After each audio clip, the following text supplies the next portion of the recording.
Hey, welcome back. If you haven't seen the first episode in this series, I would recommend watching that first. The link to the playlist is in the description below because obviously this is the second episode or second chapter of Telltale's The Walking Dead, so I'd recommend watching the first chapter because they're making callbacks to that chapter in its writing and stuff. So hopefully this episode will be more analytical. The first one wasn't too analytical in my eyes, so hopefully this one's a bit better because I have stuff to play with and call back to and talk about. Anyway, welcome back, or welcome to the channel. If you enjoy, like, comment, subscribe, do all that. Anything's appreciated. And let's dive back into Previously on The Walking Dead. I know who you are. I got another good one for you.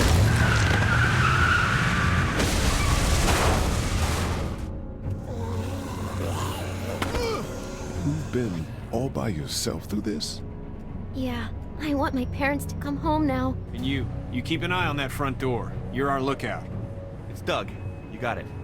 And I'm Carly. Okay, Carly, you'll shift in with Doug when he needs it. You got it, boss. Son of a bitch. One of them is bitten. We reason with him. With the bloody end of an axe handle, maybe. Nobody threatens my boy. Oh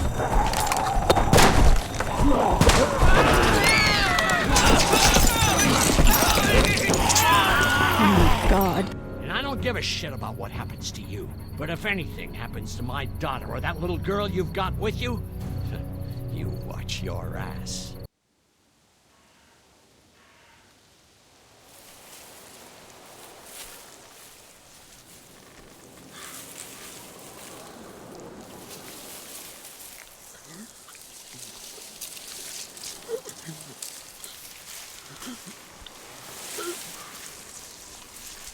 Three months later. We rejoin Lee and co 3 months after the events of the first chapter. 3 months into the apocalypse is obviously a pretty far way into the apocalypse now. We're past the tutorial stages, we're doing the proper game now. Now, of course, we see Lee easily take out another zombie or walker, showing how he has become very comfortable around the zombies and he's very easily taking them out now. However, I honestly hate pretty much all time skips in any media that has to do with zombies. My personal favorite thing in zombie media is always the outbreak and the weeks and the first month following the outbreak. I always find it is the most interesting. It always has the best character stuff in it. And often when you start diving in months, years, decades later, it kind of makes it not really zombie media anymore because the zombies become so not scary in my eyes. Because they've survived this long, so why would it stop being so easy to survive? And for some reason, The Walking Dead media in general, the comics, the TV shows, and the game here, they seem to love doing these big time jumps to completely different points. The TV shows are some of the worst ones. They have year time jumps. Fear the Walking Dead has the most egregious one from season 3 to season 4. It jumps forward almost a decade, which is insane to me, and all that just to add a character into the story, which didn't really help the show in general. As I said, the original show did it and it kind of ruined it a bit for me. I always find it really hard to stay engaged with the characters in general, and it always feels weird when the characters haven't grown at all in them big time skips, and it just doesn't make sense because characters change so much within days in the show. I think the first season, that takes place about a week, but the characters change so much in season 1, 2, and 3, which are like a month. So having these multi-month, multi-year time jumps is just insane to me, and it often leads to odd character writing. But let's see how Telltale handle a time jump of this style. But we also meet a brand new character, Mark. Damn it. What'd they get this time? Looks like a rabbit. Well, that's another meal lost. I still can't believe we went through all that commissary food in 3 months. It seemed like so much at the time. Maybe you shouldn't have opened the door. Yeah, except then I'd probably be food by now. Trust me, I have no regrets. Rabbit's hardly a meal, Mark, but I'd take it. We're all hungry. Food has seemingly become the biggest issue in the group now. Food is obviously one of the 3 essentials. The 3 essentials are food, water, and shelter for any survival situation. Food is often the one that you don't need to worry about the most. The 2 that you should worry about are water and shelter, and the group seem to have that pretty well sorted, but food is a big issue with people getting on edge and getting on each other's nut about it. When I accidentally grabbed for Carly's rations the other night, I thought she was gonna take off my hand. We're all on edge. Just cut us some slack. Yeah, you're right. I wish I knew for sure how much food we have left. We'll manage. Maybe. You know, some people aren't too happy about the way Lily's handling rations. Letty knows it's important to keep the adults fed and functioning. Sometimes that means someone's got to miss a meal. You think Kenny's having any more luck than we are out here? I sure hope so. Yeah, between the lack of food and Kenny and Lily fighting all the time, things are getting pretty tense back at the motor inn. You know, Kenny's been talking about taking off if he can get that RV running. Also, from this dialogue, you'll notice that Lily and Kenny are still very much at each other's throat, showing how the group hasn't ironed out the issues that were in the first chapter. It has been 3 months and these issues are still occurring. As I've stated in previous videos, unresolved issues often lead to bigger and worse conflicts and much bigger problems being caused by them. Now, what is this argument actually around? Well, it's with Kenny saying that he no longer wants to stay at the motor inn. The motor inn, while a good base, has run out of supplies. Big cities like Macon or Atlanta, for example, will be completely ransacked in the first few weeks of the apocalypse. There will be nothing left by the 3-month mark in these cities because everyone who is surviving the apocalypse would have taken everything they need, or the stuff would be destroyed, or anything left in sea will be damaged, rotted, unusable, or just generally not something you'd want to take. Things like cans and things that last a very long time, they would have been swiped up instantly. And we know, looking at our world, that in any sort of situation where public health is a big issue and people might lose their lives because of certain reasons, people will just take as much as they can hold or physically take just to make themselves feel better. They don't need it, they're just going to take it because one day they might need it. So Kenny wants to hit the road in the RV and sort of make a mobile fortress and head towards the coast. The coast, in my eyes, is one of the best options in an apocalypse because of the ability to fish. Fish is an invaluable skill in the apocalypse because it's a good source of protein, which will become very rare to find, especially in shops, and hunting is a little harder than fishing. This obviously mirrors Rick's group in the original comic and TV show where they hit the road for a bit. He's got a wife and son to look out for. And they're safest in a big group. Going out on his own will get them all killed. Can't blame him, though. Did you hear Larry going off on him last night? What's the old guy's deal, anyway? Seems like he's got a problem with you in particular. So my prediction from the last chapter has come true. Larry has become a bigger issue than he is worth. He is getting on everyone's nut and everyone's getting annoyed by him, and he's going off on Kenny, for example. So God knows what he's been doing. But also, it's very apparent to Mark, who is a newcomer in the group, that Larry has a big problem with Lee. But this means that Larry hasn't revealed why he hasn't revealed why he has a problem with Lee. He's sort of keeping it to himself, sort of a ace in the hole to sort of expose Lee if he ever does anything. But it does show that Larry has become a bit of a nuisance and a big issue, and potentially he's going to cause more issues in the future. Lily has seemingly made Larry's life very easy during the apocalypse. Larry is very much not allowed to go out and search for food, supplies, everything in general, probably because of his heart. If he has a heart attack out there, he's done for. It's end of the line for him and he dies there and then. But Lily won't let him do anything at all. She sort of babies him, and it very much shows a sign of favoritism by Lily. While yes, there is kids that everyone cares for, Kenny specifically and Lee with Clementine, Larry is a full-grown adult, and in my opinion, no matter his health problems or anything, he should pull his weight in a better way. The group has a lot of people who rely on others, specifically 3 people, and probably Katja doesn't go out and hunt for stuff in general because she'd be a very valuable member that you wouldn't want out there. So that means you only have Lily, Kenny, Carly, Lee, and Mark who can go out and search for stuff. But you probably want at least 2 people staying at the base, so that means you're probably then down to 3 people, meaning you can't do 2 groups of 2, and most people don't like going out hunting in something like this in a group of 1 because that's very dangerous, and if you get in a problem or in a jam anywhere, you're fucked. You're done for. So that very much limits their ability to search for supplies and scavenge in general, and it would help a lot if Larry would go out with other people. But again, his heart problems and stuff like that, and him not being exactly the most reasonable individual, I think does say a lot. And it does show Lily is a bit selfish in a way where she makes someone that she cares about not do what she wants, and I'd assume she would be the one that stays back at the inn a lot of the time while the others go out and hunt for supplies. Larry's just looking out for his daughter. Hey, I know Lily. She can take care of herself. He needs to take that energy and put it towards finding us some more food. And I know Lily thinks he's getting weaker, but the guy's all muscle. He's a walking pile driver. I know I wouldn't want to be stuck in a room with him. And didn't he punch you in the face one time? Knock me flat.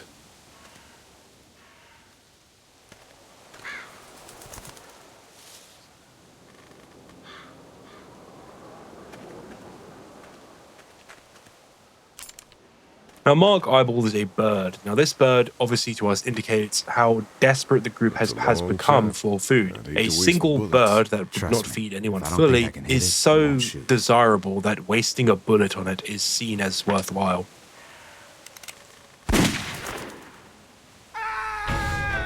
Shit! Well, that I doesn't don't know. sound too good Come now, on. does it?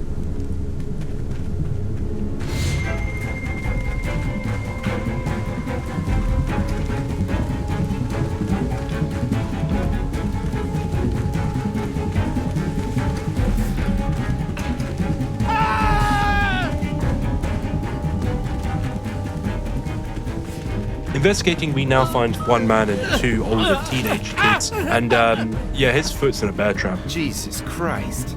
Oh shit! No, no! Please don't kill us! We just want to help our teacher. We'll leave, I swear! Lee, you guys okay? Get it off! Get it off! God damn it! Get it off me! Travis, maybe they can help! These might be the same guys that raided our camp, and we barely got away from that. What guys? Why the fuck is there a bear trap out here? It's okay. We're not gonna hurt you. Don't listen to them, Ben. Please, just let us go. We're not a threat to you. Kid, chill out. We'll try to help you, but you gotta shut the fuck up. Please, this is fucked up. We've gotta help. Please, Ben, shut up!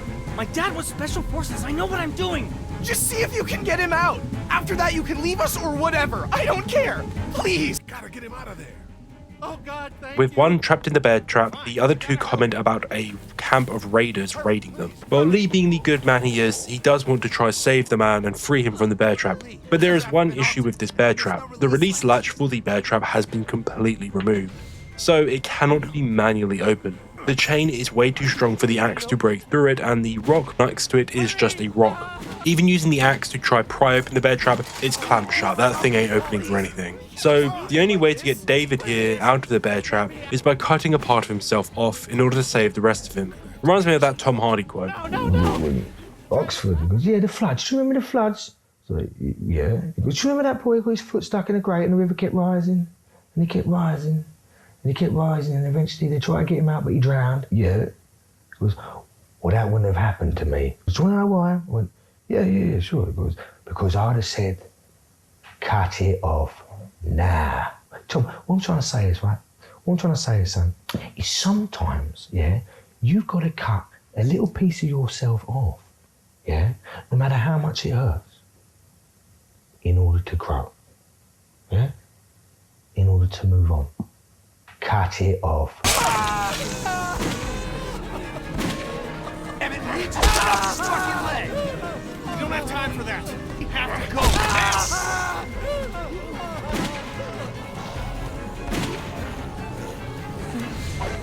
Get it open. I'm sure this is not what Tom Hardy meant, but hey, apples and oranges. But the sight of this leads to Travis here being a little bit sick, and when the group starts to retreat from the walkers, he gets caught off guard. Behind you! Travis! Come on, we gotta move!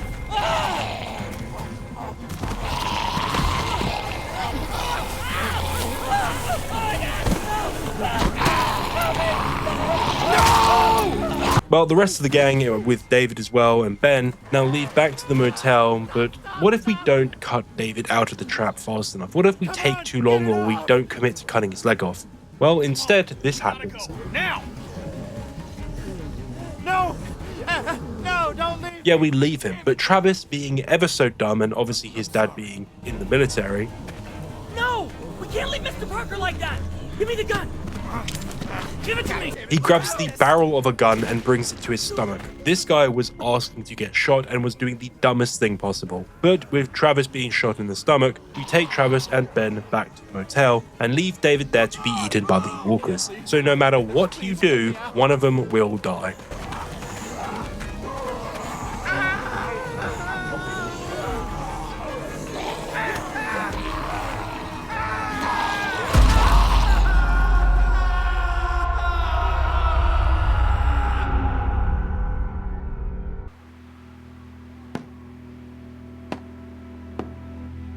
Episode 2, Starved for Help. We now see the group at the motel, having fortified it a little bit with a wall here. It being 3 months since the episode 1, this is kind of to be expected. And all things considered, they don't look too bad for this point in the apocalypse. But they are clearly on edge, with Lily readying her gun at the first noise that comes out of the woods.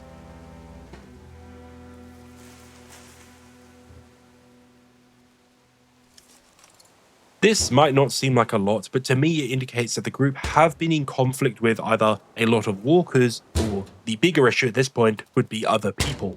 Get the gates open! However, no, it's not other people, it's just Lee coming back from their less than stellar hunt, but hey, they brought back 2 people, so potentially a pretty good hunt depending on how you look at things. What happened? Who's that? What's going Don't on? have time to explain. Lee, are you okay? Get him into the truck. I'll see what I can do. Cat, okay? can you fix him? Jesus, Ken. Lee.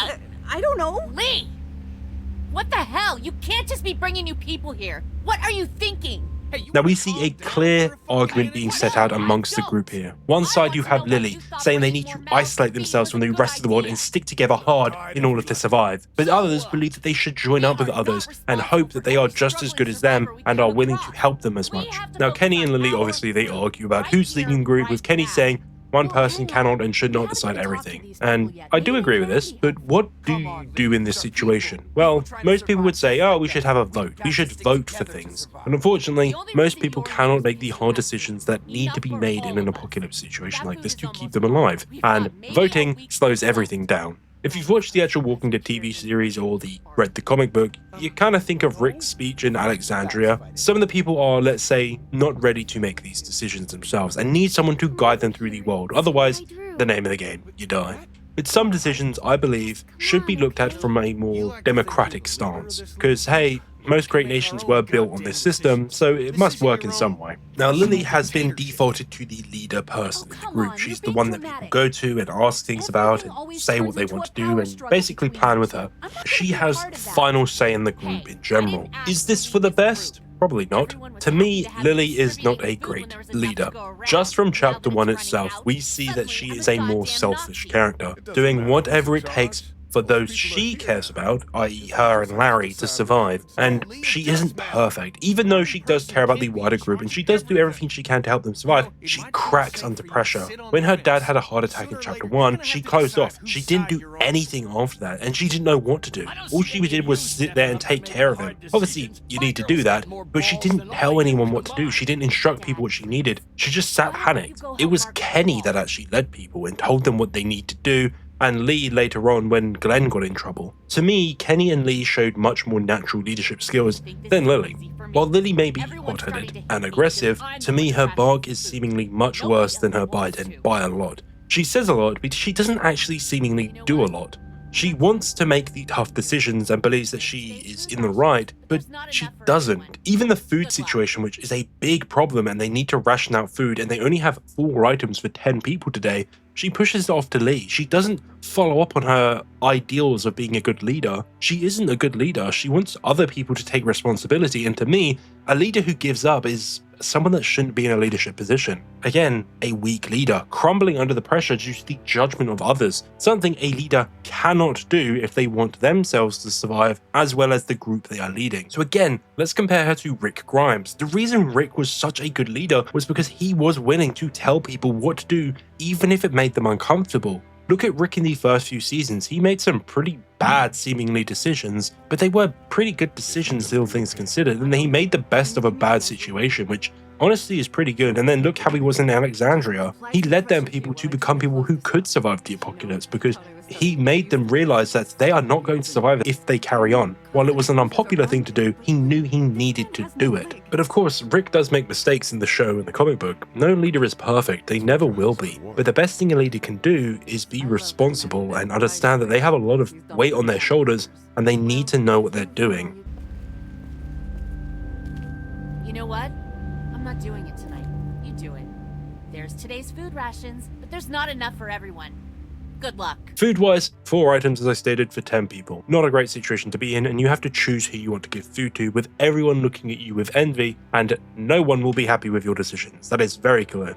Certain characters will very happily take the food off of you. Mark, Lily, Larry, all of them will happily take these food items off you. But others will show more care and compassion. For others, mainly, Carly and Doug will show care and compassion for Lee and Clementine because we saved their lives, obviously depending on who you save. Kenny will obviously show compassion for the two kids, and you can try to give food to Ben, but it's looked down upon due to him only just joining the group. So it's a bit odd, food to Ben in general. So who is the right choice here? Well, it's very hard to say there is a right answer. Often you want to go with those who go out hunting/scavenging, the ones that need to be well fed and kept energized. The ones that we saw hunting and scavenging were Mark, Lee, and Kenny.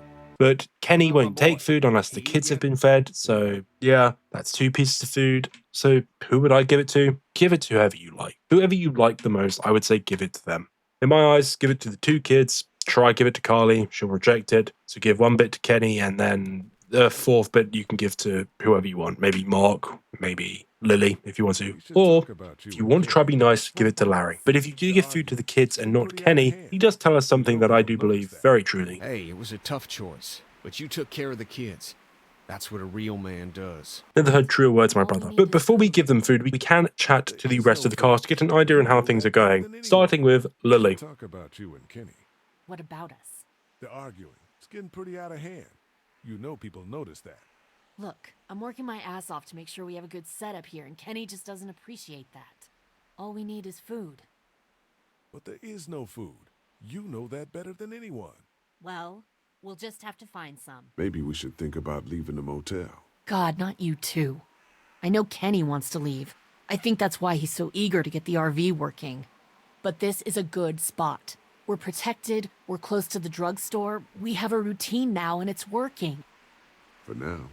Lily and Kenny, seemingly as we know, are getting on each other's nut with a key argument about leave or stay. Lily feels it is a perfect location. It's close to the drugstore, so they can run into town and get stuff. But Kenny is seeing a big issue of a lack of food now. But of course, you might say they're close to Macon. But as I stated earlier, by this point in the apocalypse, most stuff would be gone. It would be ransacked. There would be nothing left in these things because it would be fully looted. Honestly, probably in the first few weeks, like I'd say the first month, most things in stores would be gone. Think about the scene in World War Z, like the film, where they go in the supermarket and people are just going bananas in the store, grabbing everything they can. That would happen in the first few days, and obviously the days following, you'd have people making runs into town to grab as much stuff as they can, and that'd be it. It'd be over. There'd be nothing left. People are selfish in general. When push comes to shove, people are very, very selfish. They take much more than they actually need, resulting in others suffering. Look at real life. Look what happened during the pandemic. We know what happens when people believe they need something. They will take as much of something as they physically can take just so they feel more secure. Now, Kenny's plan in my eyes to hit the road and head to the coast is honestly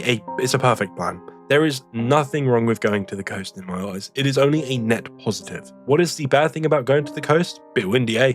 There's nothing wrong with it. Macon is a highly populated city, so there is a lot of walkers. Going towards the coast would potentially mean less people, so that means less walkers. Fish, big thing. Kenny's a fisherman. A super easy way to get food in general. If you would want to know what I would do in a zombie apocalypse in general, first of all, I'd get the fuck out of London. I am in the worst place for a zombie apocalypse in the UK, which is London, the most populated city in the country. So if an apocalypse actually happened, I would have to get out of here as fast as possible. I'd head into the countryside. Personally, I'd go down south, because to me that's an area I'm more familiar with. It's genuinely the best plan. It's a slightly warmer area, you have a lot of open space for farming, and an abundance of farms at that. And most importantly, Cornish pasties and a proper Cornish cider. Scrumptious stuff. But also, in the south, you have a much lower amount of people, a much older population, which would mean less competition for me in general. So I would be able to actually, let's say, fight for stuff a bit easier. Well, let's see how Clementine's doing now. How you doing, Clementine?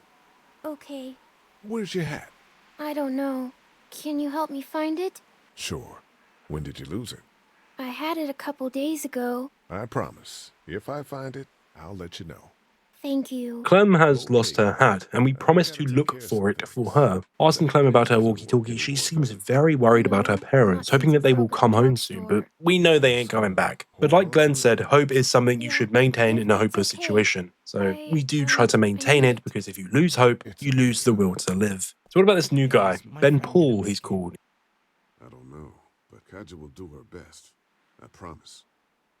I can't believe you chopped off his leg. There was no other way. So who are you people? Our group's gonna want to know. I'm Ben Paul. The man you saved is Mr. Parker, the band director at my school. We all came down from Stone Mountain for the playoffs. when everything happened. How you holding up, kid? Well, I keep wondering if I could have done something to help, you know?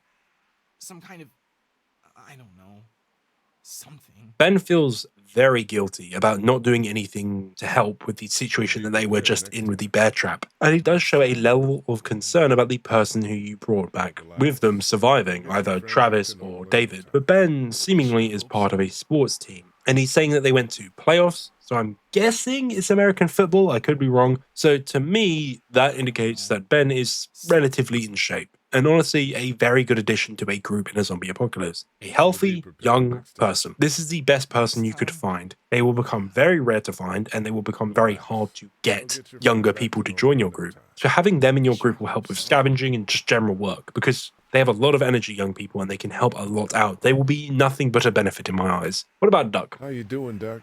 I'm okay. Me and Clementine are coloring. Guess what it is? I don't know. A dog? Nope. Oh, I know. It's a goat, right? Ah, goat. Well, Duck seems to be fine as of the moment. Let's check on Carly. Sleeping any better? No.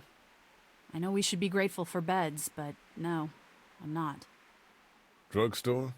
Yeah. Carly seems to be struggling a lot with sleep, with the memory of the drugstore seemingly keeping her up at night. But she also gives us some good advice on who to give the food to, with her suggestions being Larry and Kenny. Larry, obviously, if we want to go alongside with Lily, or Kenny if we want to be able to ensure we save our spot on the RV. Okay, talking about Kenny, let's go see Kenny. Word's getting out that you want to leave the motor in. That ain't no secret, Lee. It's probably our best bet. I'm not sure that's the best idea. You gave Glenn your blessing when he left. Just asking you respect my choice as well. Yeah, but he was leaving to find his friends. Your family's right here. Well, here isn't doing us any good. You should think about coming with us, you and Clem. The coast does sound like a smart idea. Maybe that is the best thing. I know that it is. I'm taking my family. Oh my god, I've got hiccups. It's a very good idea.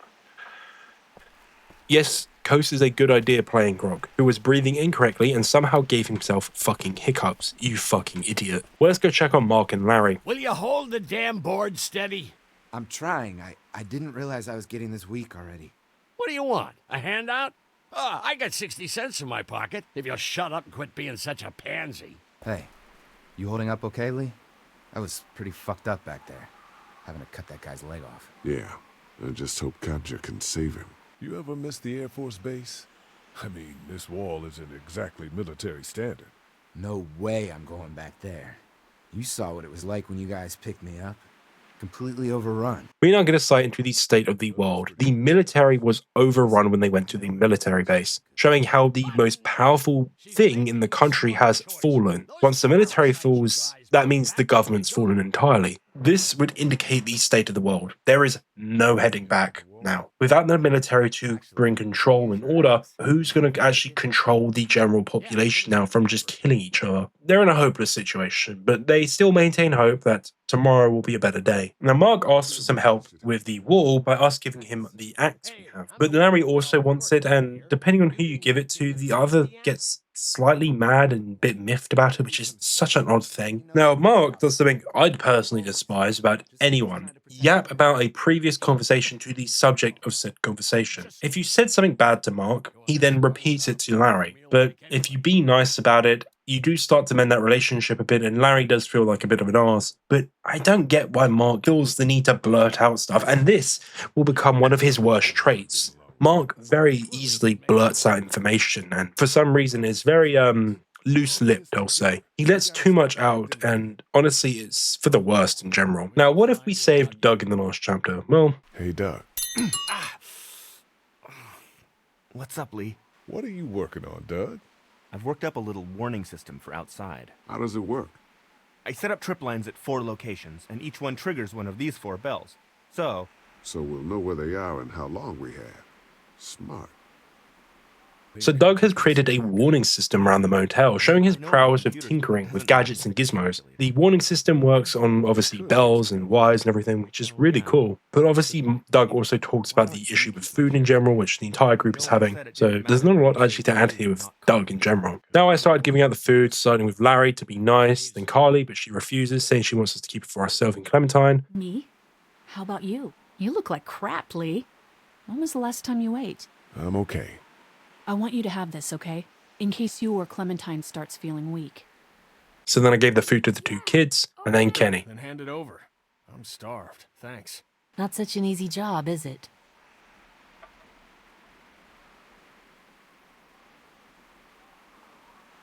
I don't envy you. I don't know how you have the strength to do this every day. I don't have a choice. Hey, thanks for looking out for me and my family. I'm serious about that offer to come with us. You've more than earned a ride on the RV with me. Still, I guess some people aren't going to be happy with your choices.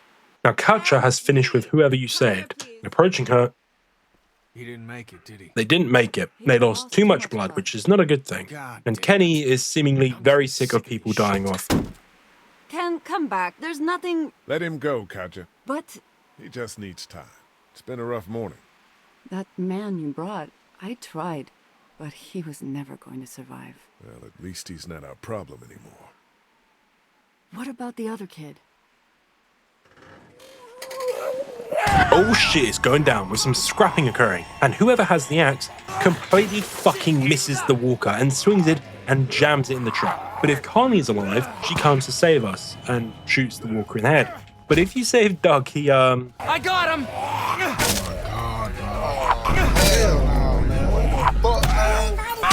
and then the person with the axe then pulls it out and then saves you again. Why'd you bring him here in the first place, asshole? Dad, calm down. You're gonna get us all killed!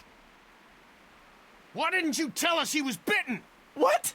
He was bitten, and you didn't say a goddamn word! But he wasn't bitten, I swear! Well, your not-bitten friend here came back to life and tried to kill my wife! What? Wait, you all don't know? What the hell are you talking about? It's not the bite that does it. You come back no matter how you die. If you don't destroy the brain, that's just what happens. It's gonna happen to all of us. Now the group finally get the information on about the walkers. No matter what happens to anyone, they will turn unless the brain is destroyed. And Ben, to me, tells quite a horrifying story. When I first saw it happen, we were all hiding out in a gym and everybody thought we were finally safe. But one of the girls, Jenny Pitcher, I think, I guess she couldn't take it. She took some pills. A lot of them. Someone went in the girls' room the next morning and... God. Ben, while being such a young person, he has seen some shit in the apocalypse, and he's seen the sheer danger of people who lose hope can cause for others. To me, this is when the group would start to lose hope. They all think that there was a cure. For example, Kenny said in the last chapter that the CDC will start giving out boosters within a month, and then everyone will be vaccinated against it, and that will be the end of it, and they'll all move on. Herschel on the show says, you know, this happens all the time, and people just need to learn to live with it. But to me, this shows that this situation is truly hopeless. There is no future for the human race. They will end here and now unless they pull together and fight it. Back off! Whoa, lady, relax. Me and my brother, we just want to know if y'all can help us out. I said back off! Oh, visitors. Why do you need gas? Our place is protected by an electric fence. Generators provide the electricity. Our generators run on gas. Look, we own a dairy farm a few miles up the road. If y'all be willing to lower your guns, we can talk about some kind of trade.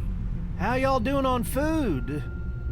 We got plenty at the dairy. So the two St. John brothers who came from a dairy are after petrol for their generator to power it and allow their electric fence to protect them. And in exchange, they will give us food. Food is the key resource the group desperately needs, and they will trade anything for it because they need it to survive. Now, if we think back to Herschel, he gave us a bit of advice. Rely on the generosity and honesty of strangers. So should we trust these two random brothers who just came out of the woods and asked for a trade?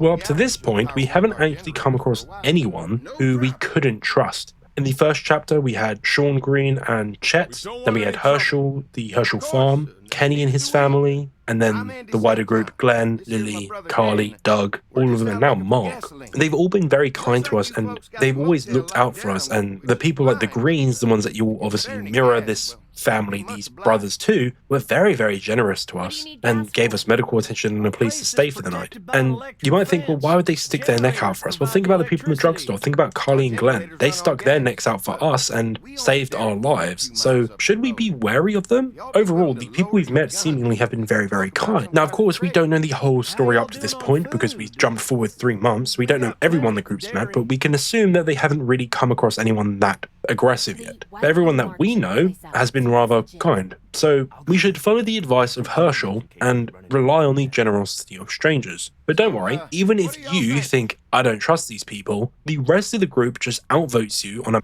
I think we'll stay here. We're starting to develop a good vibe here at the motel. Good vibe? Well, Christ, Daddy-o, I'm sorry the folks with the food supply and defenses didn't tickle your pretty pink ass. We need to think like a group, Lee. This affects everyone. Then we vote. If everyone agrees, then we'll send you guys with some gas to check the place out. And if we don't? Then we'll stay in this wretched roach motel with your recreational paperweight over there. Plus, we stay close to Macon where we have access to the pharmacy. For Dad. Kenny? Katja? We go. Dad? You betcha, pumpkin. Doug? I say we do it. I'm in. If they're offering food, we gotta at least check it out. What do you think? Lee, I'm very hungry. All right. Looks like we're going to a dairy. And all of you go to the dairy to make an initial trade. So, this dairy, you guys really have food? Sure do. We lost most of the cattle, but we still have lots of milk, butter, and cheese stocked up. And with the vegetables we grow, we got plenty of food. The dairy seems like a gold mine, having cheese, milk, and butter saved up for a while. Cheese is amazing, and I do love a good bit of cheese, trust me. My body felt it over Christmas, my cheese addiction. And milk and butter are very, very valuable ingredients, being used in all kinds of food items, with bread being a massive one with butter. And milk, well, milk can be used in a lot of baking and also allows for a delicious cuppa of English breakfast tea. It's nice to get away from that motel for a while. This Lily Kenny thing is starting to get ridiculous. Personally, I'd be happier if you started to take charge more. You think they'd want me for a leader? Sure, everybody looks up to you. Well, not everyone thinks I'm so trustworthy. Because of your past.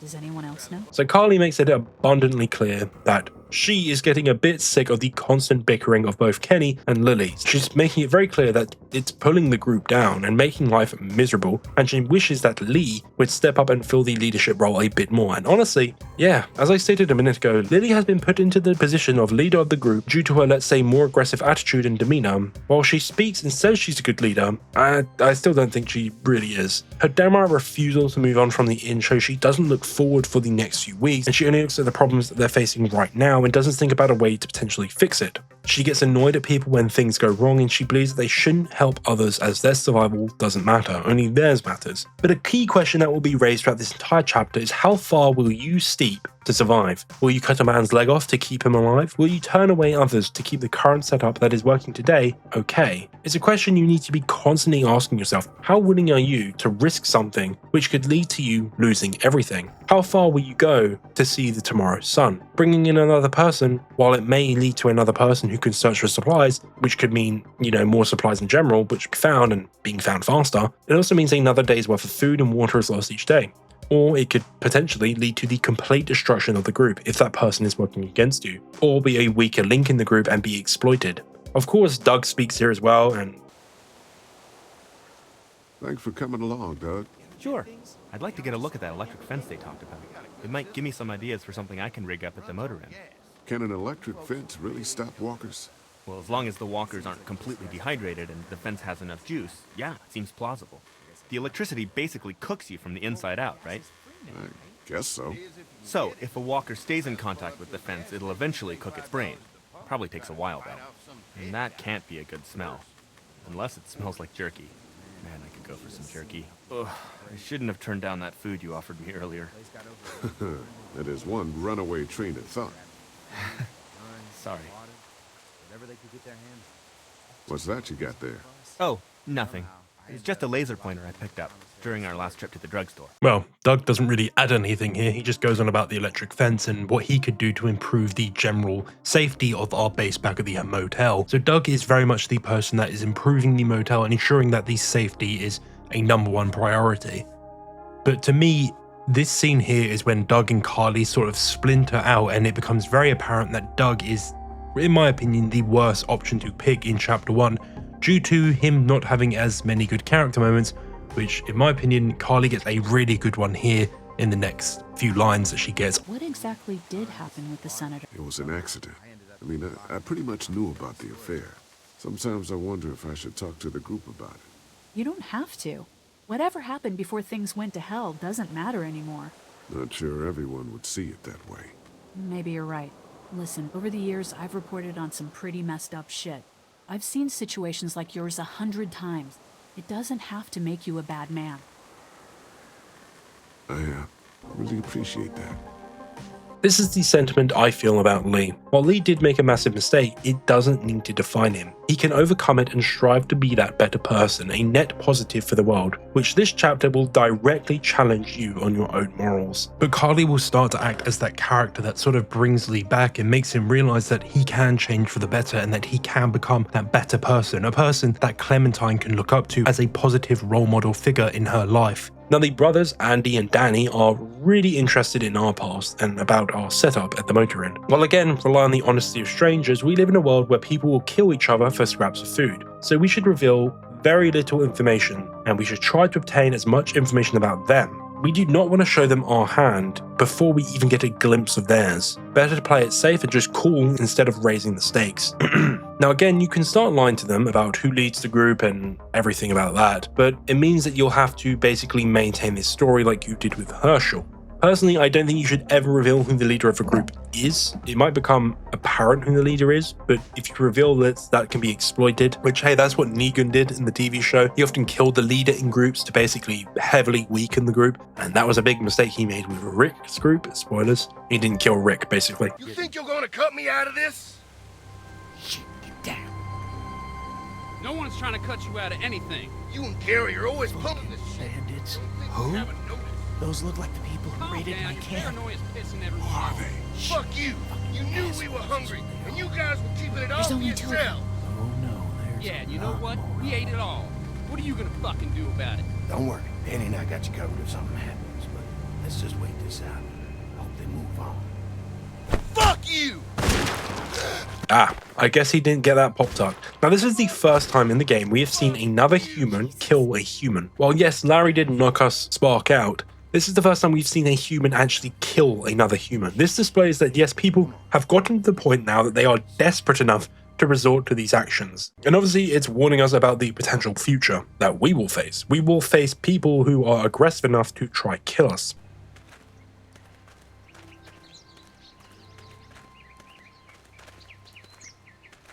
Here it is, St. John Family Dairy. The St. John Dairy, a dairy farm protected by a very powerful electric fence. Honestly, a great defense idea. Only problem, it's a cheap wire fence, it could be very easily knocked over, and it requires a shit ton of petrol to run. And Carly makes a very good observation. This place looks untouched. You'd never know the rest of the world is in ruins. The farm looks too well maintained, in my eyes, to be honest. It almost just looks as if nothing happened over here for the past 3 months. It's almost like someone's protecting this place and preventing walkers from getting to it. But now we meet the matriarch of the house, Brenda. I thought I saw y'all with company coming down the drive. Guys, this is our mama. I'm Brenda St. John, and welcome to the St. John Dairy. Now she has brought us some food to bring our guard down, obviously, and make us desperate. And we see this with the entire group staring at the food, shooting daggers at it, wanting it that badly.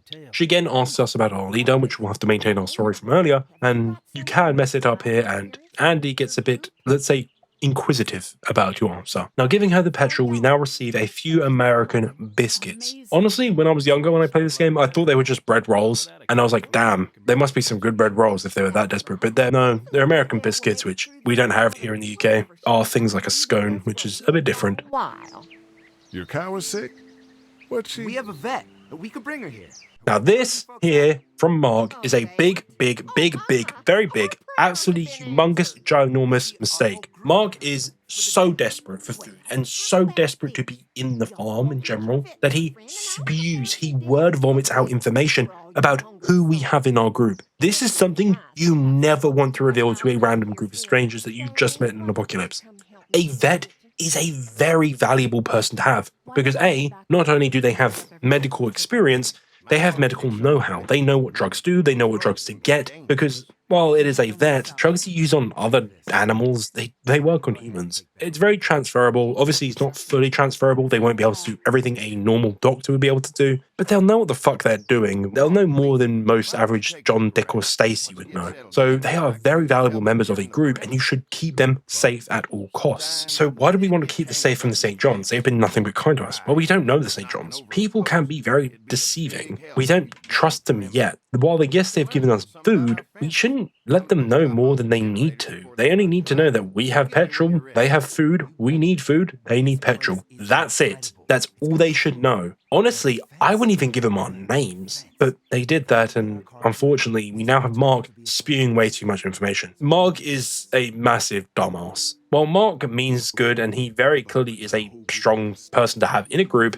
I don't know, something about him really annoys me, and the bit in the woods of him shooting at the bird and completely missing and moaning about food constantly. Well, yes, he is hungry, but everyone's hungry. And now giving him too much information and jumping the gun before we even know the full story about this place and if it's safe or not, and saying we should bring everyone in, it's too much. Mark is seemingly becoming a bit of a liability. He's exhibiting traits to me that are problematic in a group and can become issues. Him constantly moaning about food in general is just annoying. Yes, they know we're hungry, because everyone's fucking hungry, and him spewing this information to random people will only be an issue now. With Carly or Doug and Ben going back to the inn to take the food back and then tell everyone to come to the farm, we can now explore the farm a little bit, with us investigating a broken swing which we can fix up for the kids when they come in, which they'll be very grateful about, and it will show the St. John's that we are able to actually do some work. Talking to Andy, he then asks us a question about our weaponry. To me, a very obvious thing that he is trying to sort of poke and prod and figure out information about us, but we can sort of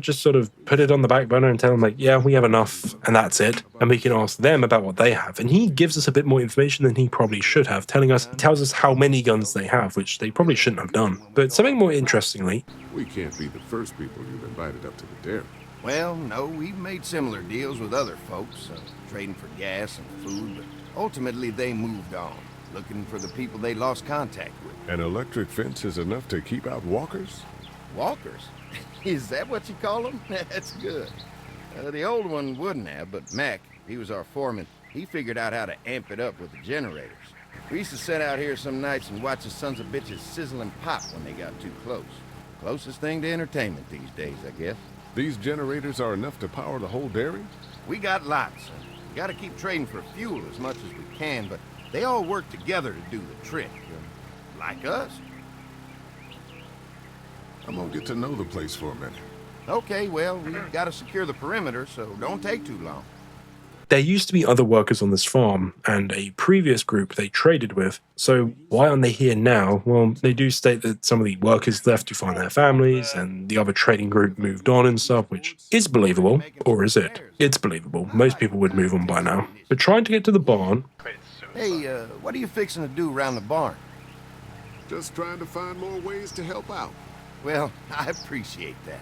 Tell you what, we'll find you something to do over there after we get back from securing the perimeter. Sounds good. Andy doesn't want us going anywhere near the barn itself for some reason. Well, it isn't our property, which is fair enough. Why keep the barn away from us? Surely there's just the cow in there, and there's nothing else in there. What would be valuable in the barn? And by the sounds of it, they only have like one single cow, which is ill. So why is the barn off limits to us at the moment? Before heading off with Andy to search the perimeter, we can talk to Brenda. Now, Brenda doesn't really tell us a lot, but we do learn that the house is indeed a custom-built house by the St. John's father, who passed away a few years back, and that they used to having lots of people working on the farm. But unfortunately, like everyone else, they've experienced tragedy during the apocalypse, obviously indicating that they have indeed had people die on the property due to the outbreak of the walkers. But asking how many rooms they have... How many rooms does this house have?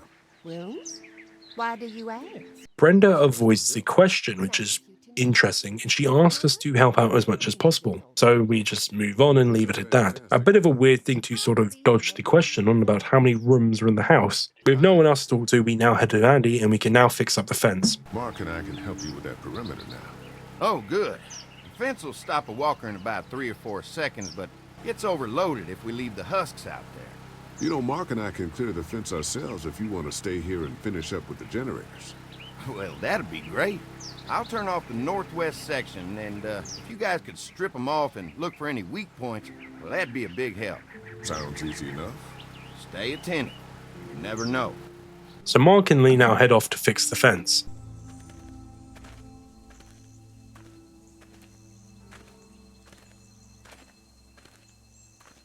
So how's the place looking? Is it safe enough for us to stay, if we can? It's pretty amazing what they've done with this dairy, but let's see what it takes to secure this fence before drawing any conclusions. I can't wait until everyone's out here. Everyone besides Larry. He wouldn't be such a pain in the ass if you weren't telling him we were talking behind his back all the time. So Larry is being a bit difficult with the wider group, causing issues just like I said in chapter 1, but it doesn't help when others like Mark here tell them what people are saying about him, causing more tensions within the group that are not needed at the moment. There's one. Ugh. Lee, it's dead. Once this fence is patched up, this place will be a fortress. God, can you imagine not having to worry about the walkers anymore? It's dangerous. True, but it's also dangerous to the walkers. This line of thinking in general is not a good way to look at the apocalypse from a survival standpoint. Once you start not worrying about the walkers anymore and just completely forget about them like Mark is insinuating here, that's when issues occur. We saw this directly happen in the TV show, as when the group in general believed that they were completely safe from the walkers and stopped caring about it, that's when the biggest mistakes occurred and when the biggest tragedy occurred. This happened in the prison arc, for example, when someone got sick and they turned, unfortunately, which is spoilers alert, I guess. But it also happens in Alexandria as well later on. The people inside the walls got too comfortable and they were not ready to face what was actually out there. And we see that by their scavengers that they use for their group. They were nowhere near as good as the people in Rick's group. They were just inexperienced and they were very naive around the walkers in general. And this is what would happen to the group if they stayed on the farm and relied too much on the fence. While the fence is a good defensive mechanism to use to keep yourself safe, you should never become too comfortable, no matter how solid you think the setup truly is. So what's your take on the brothers? They seem to have this place tied down pretty well. What do you mean by that? I don't know. They seem decent enough. I just want you to know that I've got your back if anything goes down. That's all. This is a small little breadcrumb that is placed there for you to obviously think about. Can you truly trust the brothers? And that is what the chapter is asking you. Are these two farmers, who obviously mirror Herschel, as trustworthy as him? Should we believe in them and believe that they are just kind souls who are willing to give us food and a place to stay for the night? Should you question the honesty of strangers and think that there is something that they can gain from it? You never get used to the smell, do you? Nope.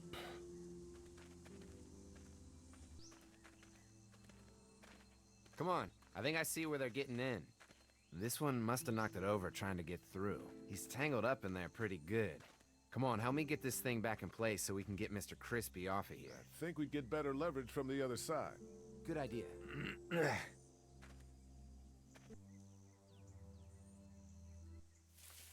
Oh, the fence turned on. Right, that ain't good. Why the hell would he turn the fence on? He knows we're out here. Mark gets hit. That really isn't good. With Mark hit and us being suppressed by some crack shot archers, we now have to reach the gate as fast as possible to get back to the house to escape. Our first encounter with hostile humans, the bandits, the raiders who raided Ben's camp, and the same people that shoot their own in the woods because they stole a Pop-Tart, probably. Moving the tractor, we eventually get away and escape back to the farm.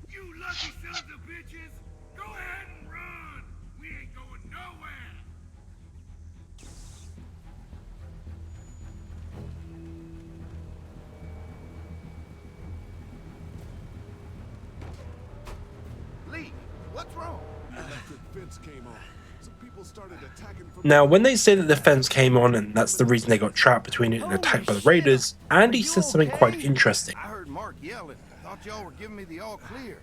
Man, I am real Mark did not yell at all, so what the fuck is Andy on about? Either he did it by complete accident and just misheard something, or on purpose, as Mark and Lee were very much isolated from the entire farm, and being on the other side of the fence, they would be basically stuck between a rock and a hard place. An almost unwinnable situation if the tractor wasn't there. Come on, Brenda's got you. Come on inside now. We'll have you all sorted out.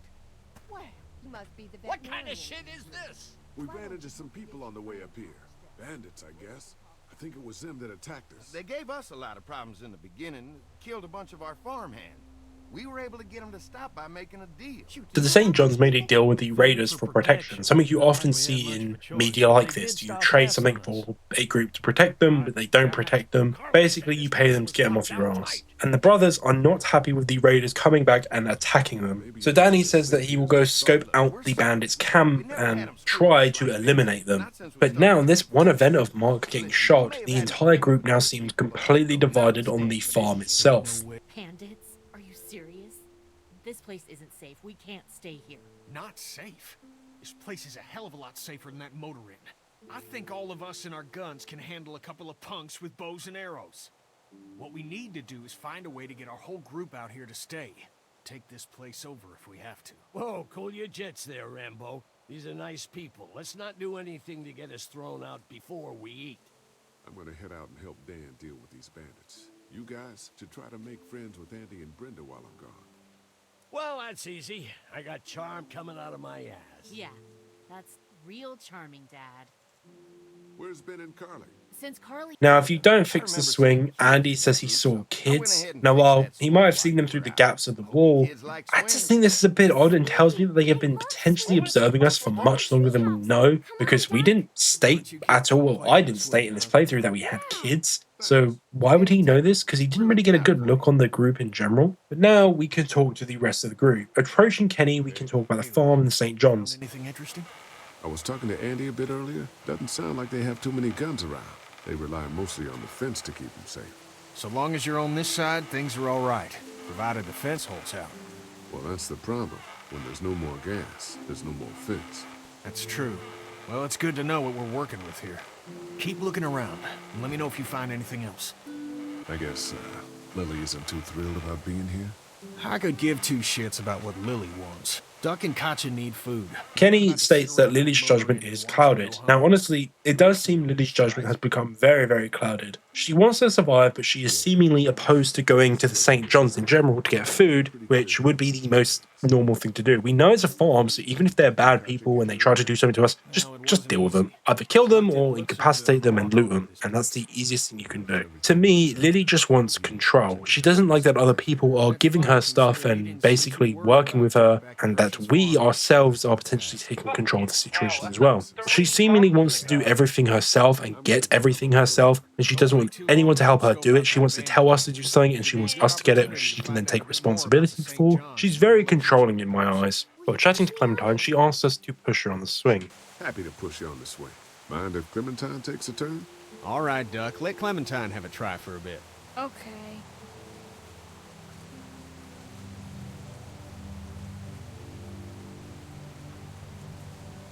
How you holding up, Clementine? I'm okay, I guess. Are you okay? Yeah, I'm just a little worried about Mark. Is Mark going to be okay? Got lucky out there. Could have been a lot worse. Are you going to find the people who hurt Mark? And we have to make sure they don't hurt anyone else. Be careful. I want you to stay lucky, too. Ever since I met you, I've had good luck, so don't worry. Luck is a powerful trait to have on your side, but no matter how lucky one person is, that luck will eventually not fall in your favor. Even a weighted dice will land on the wrong side every so often.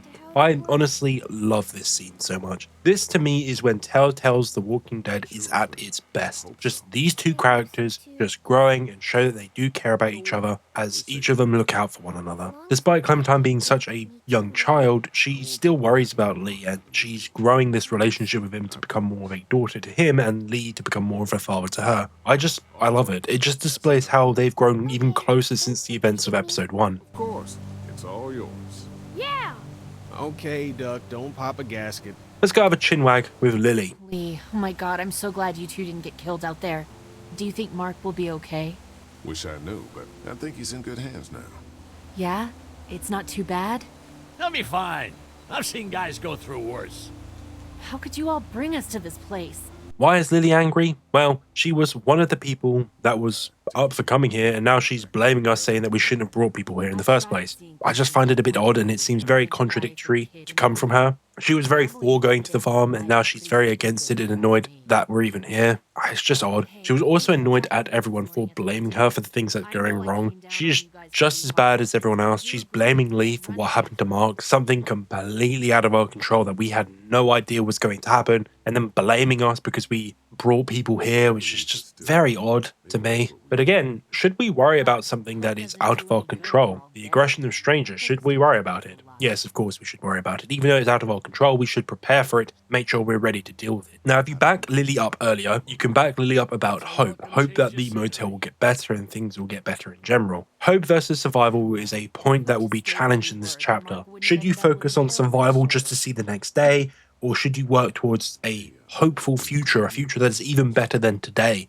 Should we focus on a guaranteed tomorrow or a better next year, for example? Kenny is very much on the side of going in the RV and trying to make an even better tomorrow, hoping that there is something better out there, while Lily is very much on the side of staying where she is and ensuring survival to see the next sun. And also, despite Larry's issues in the group, survival is all she wants for Larry. She wants to protect him as much as she can, almost as if she's hoping his problems will go away with his heart and his age. But the pair of them, Larry and Lily, do want us to not poke around too much, but Kenny wants us to poke around. So again, you have to choose who you side with here. We will be given the opportunity to do some poking and prodding, but you will have to decide if you want to do this. Should you be a curious cat, or should you let the sleeping dogs lie? Let's go to the camp now with Danny. Fellas. How you feeling, Lee? Look, I'm really sorry you almost got killed out there. We should have told you how dangerous it was. No shit. You saw what they did to your buddy. Nobody's safe here until we start to fight back. But how? The two of us should go out and do some recon. Then we'll all mount up for some revenge. Hell yeah. Who the fuck are these people in the woods? We don't know. I think some of them used to work at the big box up the way. Save lots. Yeah. Anyway, they're nutty as all hell and get mad when they're hungry. So are you ready to head out there and find their camp? Yeah. It'll be a good opportunity to find out a bit more about what we're up against. Let's do it.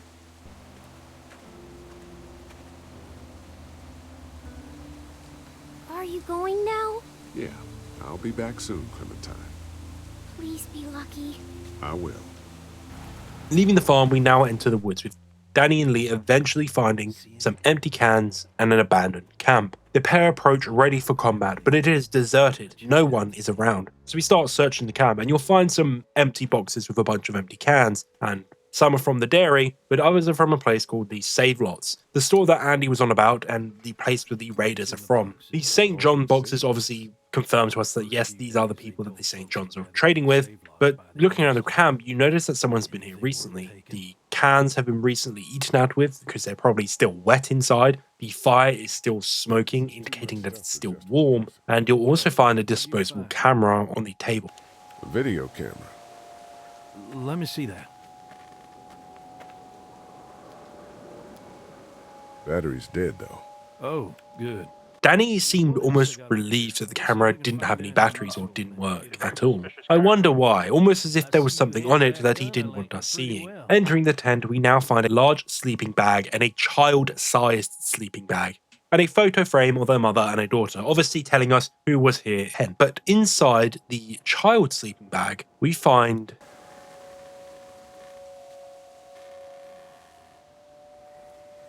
Clementine's hat. Don't you fucking move. Shit! Put your guns down. I ain't going back. You tell him Jolene ain't going back. We now cross paths with someone who seems to have some big issues mentally. What the fuck happened? You had to deal with them. I ain't them. Oh, I know you. I know what you are. And I know what you do.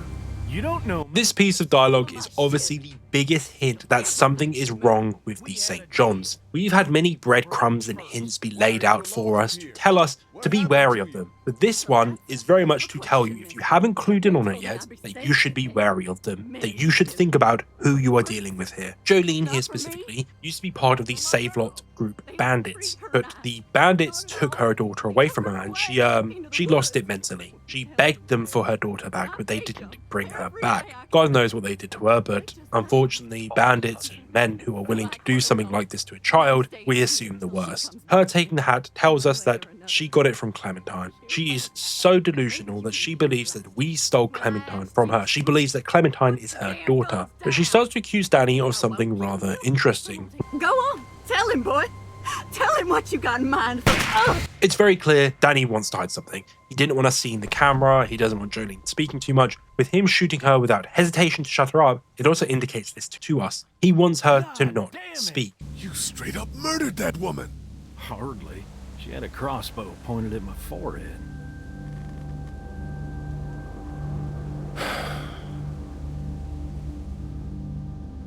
It's a clean shot, though. Right through the forehead. That's good shooting right there.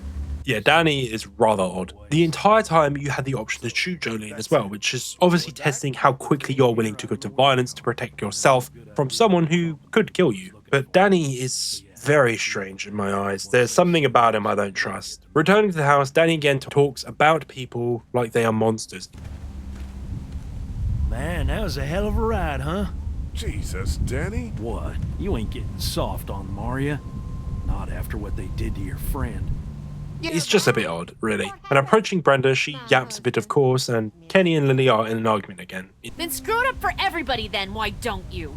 Oh, calm down, princess. I'll do it myself.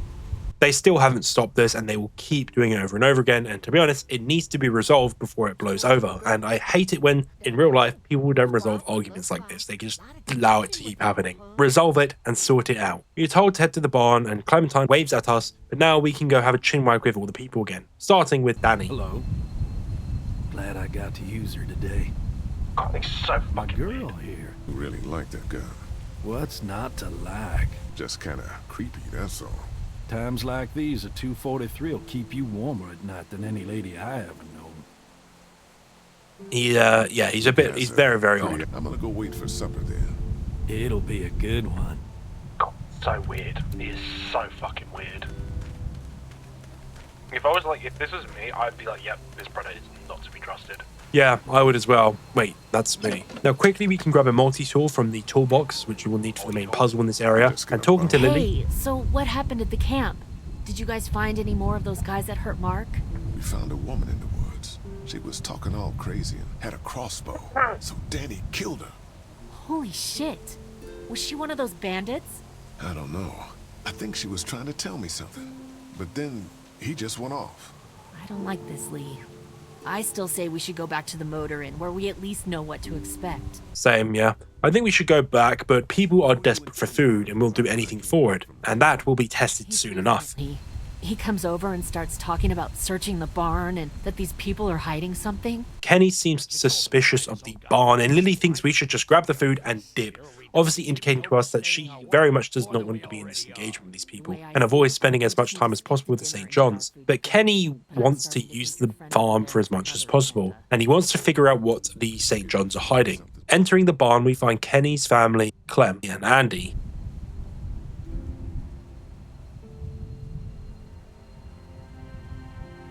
It's okay, Clementine. You can pet her. It's okay, go ahead.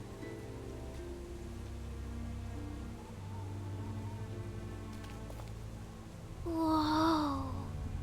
Katja says Mabel could have her baby tonight. We'll see, Clementine. What's this thing? Daddy said it's called a salt lick. Yeah, but don't lick it. It's gross. Did you lick it? I don't know. Here, Clementine. My hat! You found it! I knew you'd find it. You said you would. Listen, did you give your hat to anyone? No. Did you see any strangers around the motor inn who might have taken it? No. Why? It's probably nothing. Just let me know if you ever see anything like that. Okay, I will. Hey, Lee. Do you think you'll ever have kids? Well, that's a tough question, and one of Lee's answers is exactly my answer. I'd like to someday. Maybe a little girl like you. But the hat disappearing tells us that the motel is indeed compromised, and we should be worried about it. This one action, I would be shitting myself. If this is like our daughter, for example, if this was my daughter in real life, I would be shitting myself. I would be fucking terrified. The fact that someone was able to get in and take something from us tells us that the motel is compromised and there is a way in. Me, I would pack up and leave with Kenny the next morning. I do not want anything to do with this place anymore. Also, as I stated earlier, the actions that we do will influence Clementine. The word we taught her in the last chapter in Herschel's barn, she will now repeat and teach Doug. This is the first time one of our actions has directly influenced Clementine into doing something. So now, you think about what your actions could do to her if you care about her. You will start to double think every single action you do and what it could potentially mean for Clementine in the future, and what your actions might actually do to Clementine mentally. Chatting with Andy, he says something rather interesting about Danny, and the woman specifically.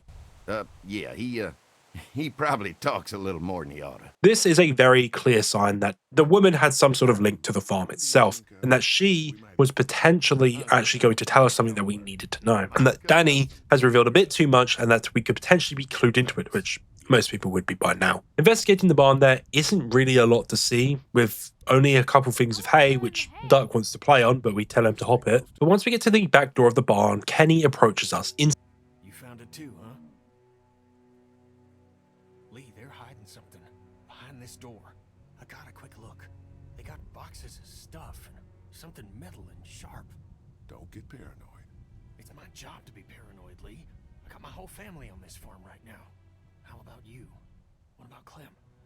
Kenny is very, very suspicious of what is behind the back door, with something, to him, he says, metal and sharp behind it. Hey, Lee, you know how to pick a lock, right? No. Why would you say that? Well, you're, urban? Oh, you are not saying what I think you're saying. Jesus, man, I'm from Florida. Crazy shit just comes out of my mouth sometimes. Sorry. Can I help you boys find something? Now, after we have our chinwag, Andy tells us to leave the door alone, as his mama will get a bit nervous. An interesting reason in general to leave a door alone, but if we ask him what's in there, just being straight up, he just says there's tools in there that they don't want them being stolen by raiders and stuff like that, which honestly is believable. You would have farm equipment that you wouldn't want being stolen during the apocalypse if you want to maintain the farm. But why would someone get nervous if we were just looking around? So with Kenny asking us to somehow get in and him being a bit of a racist because he's from Florida, which apparently Florida people say funny things. I don't know. I'm not from America. We agree and we have to figure out a way to get in there. First of all, we need to distract Andy. So to do this, we go outside and we break the generator by removing its belt, which Andy returns to and he throws a bit of a fit. Fucking Danny, where'd he find this piece of shit? Oh, fucking thing threw a belt. Damn it all. Ah, son of a... Fuck. Oh, this take forever. Now going to the door again, the bell rings for dinner and Kenny is dragged away by Doug. Mom, Dad, dinner time! It's dinner time! Okay, honey, let's get that. Dad! Dad! Come on! Let's eat! Kenny, come along, honey. Kenny, come on. Don't make the children wait. I'll make an excuse for you. Get that thing off. So we are now left on the line and we have to take the lock off of the door as fast as possible. You can choose not to, you can just choose to walk and go for dinner, but that's kind of stupid, so let's see what's behind the door. Removing the screws and the lock latch, we find a rather interesting sight.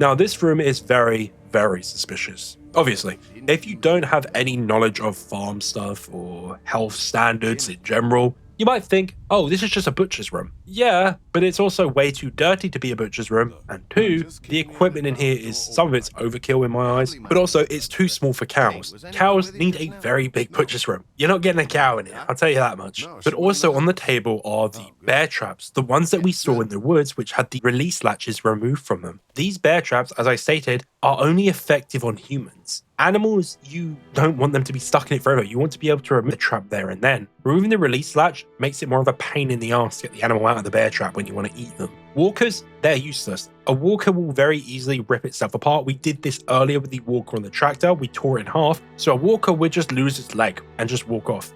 These bear traps are only useful for catching humans. And this obviously is indicating to us something we should be wary about.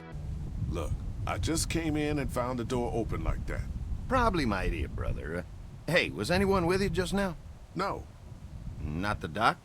No, she went in the house. But Andy sees that we saw what was inside, but he comments that if anyone else was with us, and he was worried if Katja was with us. So why would he be scared of Katja seeing it? Well, Katja is a vet. She would instantly know that this ain't a room that's up to standards of meat processing and butchering. And by the way, this is a dairy farm, not a meat farm. Now, big farms often do a little of everything. They do veg, eggs, milk, butter, meats, everything. They do as much as possible to make as much money as possible. But a dairy farm would very rarely butcher their cows, unless they're like very old and they just want to get rid of them or they have too many. That's the only time they would butcher cows. They would buy cows for their milk because they make milk, butter, cheeses, all that stuff. They're a dairy. Meat is not their main export, so why would they have all this equipment for butchering in general? As I stated as well, this room's too small for cows as well, so obviously if you're picking up the trail I'm putting down the breadcrumbs, they're lying to us. This is not what it's meant for, it's for cutting up people. With Andy obviously telling us that dinner's ready, we now head towards the house. Biscuits? You Wow! are an angel. Oh Excuse boy! us, we had to block the back door after Walker got upstairs. Don't worry, that was a while ago and ain't been back. Why does he have a gun? Since. Everybody sit down. I'll go get the meal. Oh, this is a delight. I could eat a horse. Where's Mark? Now, don't you worry about him. I've already brought some food up. You just let him rest. Mark is someone we haven't seen since he got shot, so we should be concerned, and for some reason Brenda tells us to not worry about it, and honestly I am worried about it because of what we just saw. Mind if I wash my hands first? Ah yes, hygiene always important, but no, we use this to trick them, and also you can't wash your hands at all, which is kind of weird. I feel like they should have put this in that you can wash your hands, but if you try to head back to the dining room... Help! Somebody! This isn't ominous at all, so Lee sneaks his way up the stairs and, try not to make any noise. Inside the bedroom we see blood, but no sign of Mark anywhere. Following a red wire we find a cupboard with a lot of medical waste. Too much for what a small farmhouse should have, and too much as well for what Mark was hit by, a single arrow. There's IV tubes, there's a bunch of painkillers. Mark's a military guy. They very easily could have just pulled this arrow out. Yes, it would be painful as fuck, but they could have very easily done this. They did not need to use all this stuff, so why did they have all of this? Well, grabbing the two wires and attaching them again, a light beams through the wall. Following the light and then going in the bedroom, we see the light illuminates underneath the bookshelf, and moving it, we find another door.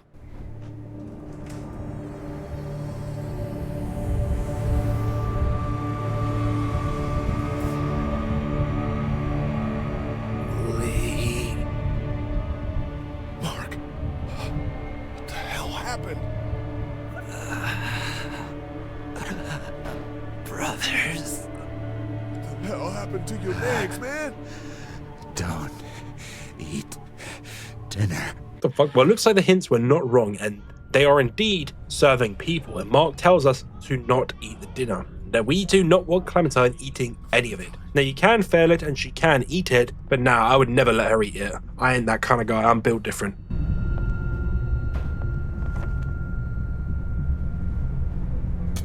Don't eat that! Huh? Lee, Jesus, man. Did you find something? Oh, sit your ass down, Lee. This lady has made you a meal. Yeah, Lee, what's gotten into you? He just had a start. He could use some goddamn manners. You're eating human meat!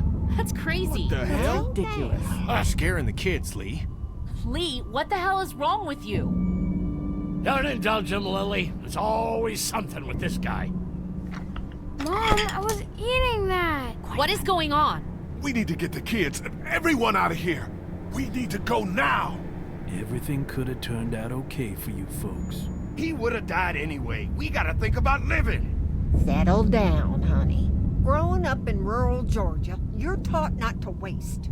It's how I was raised and how I raised my boys. Now, you got monsters roaming around that do nothing but eat people. And for what?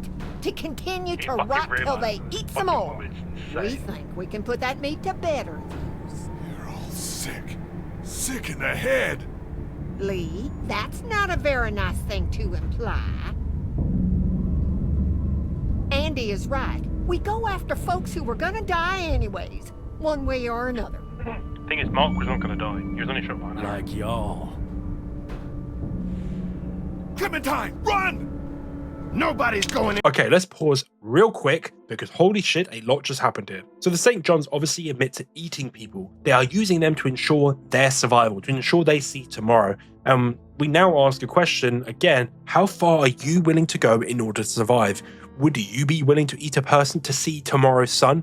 Me? Nah, fuck that. I would eat almost anything before thinking of eating a human. And the rest of the group seemingly agree with this. Eating humans to me is when all hope is lost, when there is no semblance of a way forward and when it is pure survival of the fittest. Once you get to that point, you then start asking the question of, why do we keep old people around? Why do we keep sick people around? Why do we keep children around? You know, it would become this like Hunger Games battle royale shit. Everyone would just kill to eat each other and it would become depraved. It would become terrifying. It would become animalistic. We would no longer be humans. We would just be like the walkers themselves. Why would we want to become like them? Why don't we just become them? If you get my idea. But the idea of, if someone is dying, should we be looked down upon for utilizing their body for nutrition? They were going to die anyway, so should we be allowed to eat them? Man, just treat them with a bit of respect. Don't eat people. I don't care if you have literally not eaten for 5 years, don't eat a fucking person. It ain't worth it, and treat people with respect. That's all I say. But Danny directly says that they were only going for the group because they were dying. Their hunger was going to kill them in their eyes, but they weren't dying, which is kind of weird. Technically, everyone's dying, if you want to be a smart ass about it. But Mark would have very easily have survived in general. As long as they found food, which the St. John's could provide them, they weren't going to die, and that single arrow was not going to kill him. For fuck's sake, they took 2 of his legs off and he still is living it. This brother can take a bit more damage, trust me. But yeah, these guys are fucked, and it displays to the group that these kind of people do exist who are willing to sell out their own humanity and their last shred of dignity in order to survive. It now directly challenges Herschel's line about trusting the honesty and generosity of strangers. Now, strangers are your worst nightmare. While the St. John's may have been friendly at first, they are no different from Jolene, the one that they see as an animal. They take what they want in order to survive, no matter who it hurts. Also, I love Larry realizing the sweet little lady he's been flirting with is not very sweet. Okay, let's continue the shit getting heated. Anywhere. We got lots of use for y'all right here. What the what? The fucking what? Put your guns down! We're walking out of Don't go here! near my fucking family. I don't want to die. Mommy, what did I eat? Everyone, everything will be okay. Lee? Lee?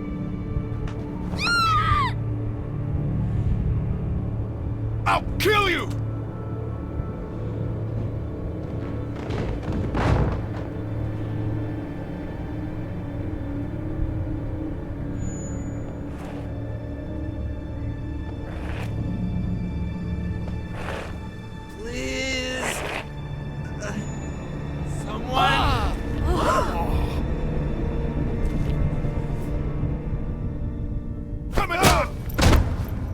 Well, that went well. Now, something I often used to see online is, how the hell could 2 guys with 2 guns control such a big group of people? We had 3 healthy men, 2 kids, and a couple women. How the hell did 2 guns control all of them? Let me explain. They were all terrified. First up, Lee didn't want to do anything because Annie had Clementine, so he was off the board straight away. Secondly, none of these people have actual military experience. The one that did, Mark, yeah, he's got no legs. Larry also does have military experience, which is explained by Lily earlier on, but Larry is, let's say, at high risk of a heart attack if he gets too angry and gets in a physical fight, so he would want to avoid this as much as possible.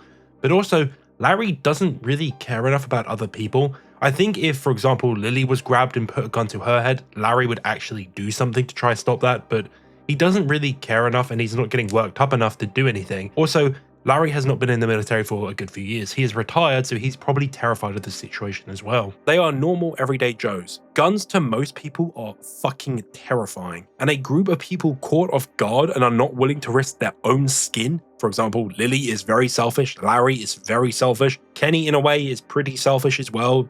Right now, he only cares about his family. They're not willing to risk their lives to save the rest of the group. The table is also set up perfectly to ambush. One of the kids is in arms grab, so Andy obviously takes advantage of this. The woman is at the end of the table, meaning she's harder to get to, and also Danny is at the opposite end of the rest of the people. There's nothing they could have done about this. If Lee went to attack Danny, Andy would have just shot Clementine and that'd be it. If any of them moved, they would have shot Lee and Clementine. Like, there's nothing they could do about this. This is the worst situation. This situation, however, is winnable. So let me explain a bit. In my eyes, the way you win this is that everyone does something very specific. First of all, Larry decks Andy, Lee grabs Danny's gun, which allows Kenny and Lily and Katja to help and deal with the kids and Brenda. This situation was very, very winnable. But again, these are probably the first hostile people the group has encountered. So they froze, not knowing what to do, and they just got terrified, and unfortunately, Lee got knocked out. So let's see what happened after Lee got knocked out. Open the goddamn door! Fuck me, that's a nice noise, love. Open up! I will tear you fuckers apart with my bare hands! We gotta find another way out of here! You sick fucking bastards! Open this door, god damn it! I will knock the goddamn door down! It was a person. They tried to make us eat a person. But you didn't do it. No. The rest of us did, god damn it! If you hadn't dragged your feet... Larry's still busting our balls. You okay, Clementine? They didn't hurt you, did they? Why is everyone blaming Lee for this? Doesn't anyone remember that everyone wanted to go to the farm and everyone was for trusting these people completely? It's very odd to me. With Larry banging louder and getting angrier and angrier, Lily tries to calm him down, but just like what happened at the drugstore, he has a heart attack. I'll break that damn door down! Dad, you can't get... Easy! But unlike last time, Larry has a full-on heart attack and his heart... Dad, come on! Dad! Oh God, he stopped breathing. I think he's had a heart attack. Shit. Is he dead? He's not dead! Somebody help me! Fuck. If he's dead... He's not dead! You know what has to happen, Lee. Think about it. You saw that poor bastard at the motel? How fast he turned? What are you saying? Lily, I'm sorry. I truly, truly am. But in a few minutes, we're gonna be stuck in a locked room with a 6'4", 300-pound, seriously pissed off dead guy. Fuck you! We can bring him back! Lee! We'll mourn him later. But right now, we have to keep him from coming back. No! God damn it, Kenny! He's not dead! This situation is so fucked. Why? Well, let me explain. Walkers in The Walking Dead, their reanimation time is, let's say, inconsistent. It can happen within 30 seconds, a few minutes, a couple hours, or, like in the show, it can take all night for one to reanimate. This process can be influenced by a number of factors, some which are theorized, but one of the ones that seem to be the most common is anger. Someone who dies very, very angry seems to reanimate very, very quickly. For example, Shane reanimates basically instantaneously, and this guy was furious. So Larry was very, very angry. So to me, this tells me that he will reanimate very, very quickly, potentially in a few minutes. But we are given a choice. Do we help Lily try save Larry by bringing him back, or do we help Kenny and kill Larry? Larry is not dead. We know that people have to die and a heart attack does not kill you instantly, so Larry probably has at most 10 minutes. That seems to be like the longest time you can go without your heart beating before your brain gets starved of oxygen and blood in general. So we have at most 10 minutes, I'd say. And then on top of that, I'd say about 5 minutes. So at most you have 15 minutes. You have enough time to get out of the meat locker, by the way. You could very easily get out of the meat locker before he reanimates. But yeah, you choose either Lily or Kenny. So who do you pick? Well, honestly, it doesn't really matter because unfortunately, it ends the same way. Morally, yeah, you would pick Lily, you would cling to that bit of hope, you would try to save Larry, you would hope that he could be revived and brought back and it'd all be happy, jolly wally and everything, but this is what happens. Think so? Okay, let me take over. Keep checking his pulse. Are you stupid? What? He's gonna turn! You're putting all of us at risk, you son of a bitch! You're fucking worthless, Lee.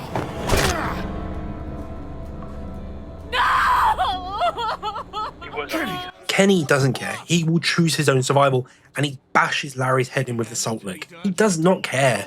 So, should we just choose to side with Kenny, in which this happens? You fucking monsters!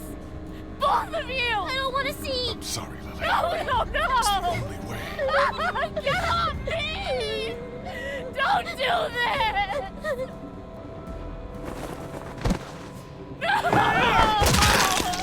It's a fucked situation, and to be honest, it doesn't matter. It's just more about who do you want to side with in general. Do you want to side with Kenny or Lily? That's it. Interestingly, their viewpoints are flipped. Kenny has very much been someone about thinking about hope and the tomorrow and the next week and a potential better future for his family. But here, Kenny's only thinking of the next 5 minutes. He's thinking, what if Larry revives in the next 10 seconds? I need to survive the next 10 seconds. I need to kill him now because I can't think of a potential future where he kills me. While Lily hopes for a future which her dad does come back, in which she'll be able to see him tomorrow, next week, next month. She does hope this, and it's so interesting that their ideals that we've been being fed from them are flipped here.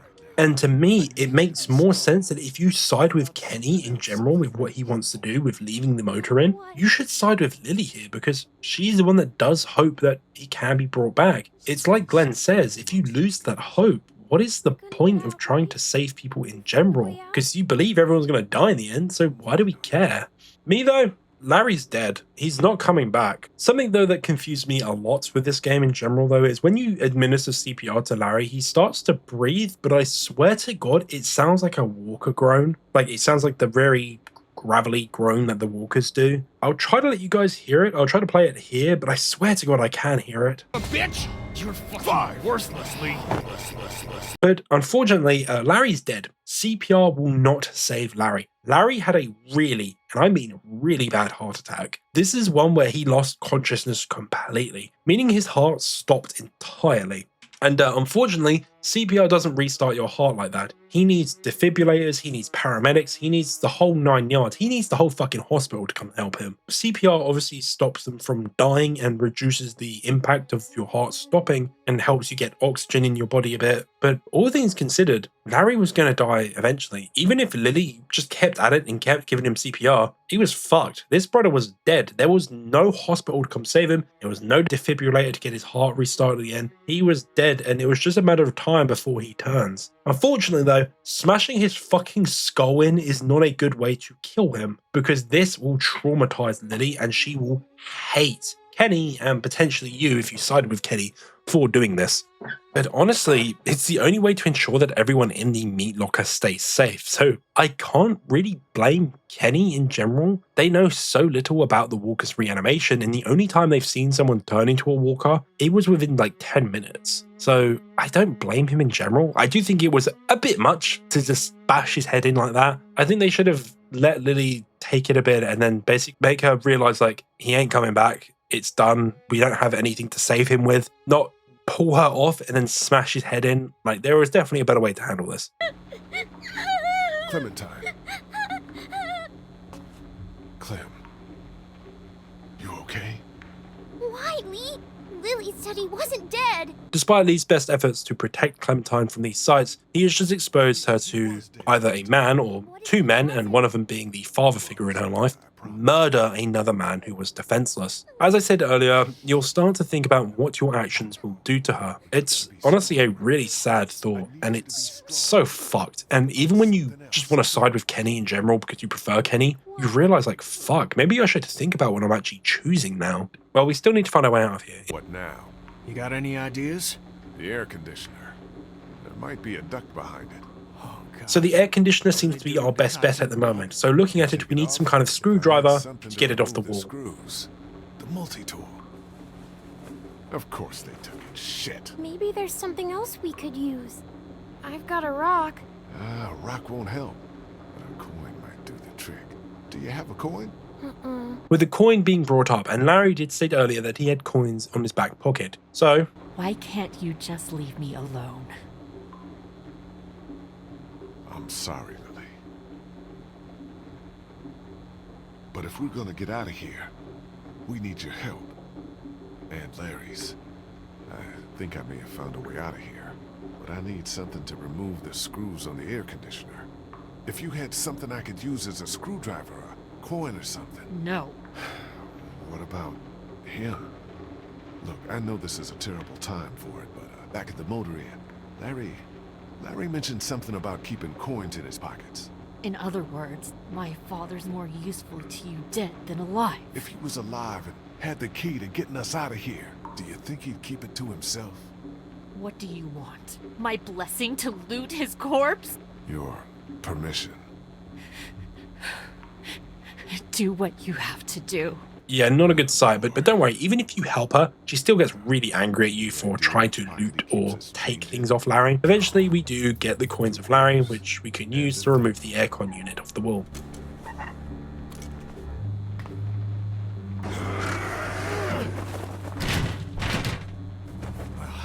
There's our way out, Lee. Looks like it'll probably lead right into that back room.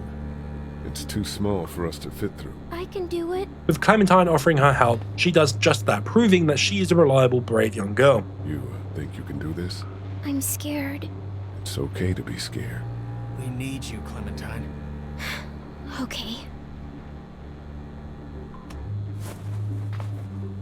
You're gonna be fine. What do I do when I get out?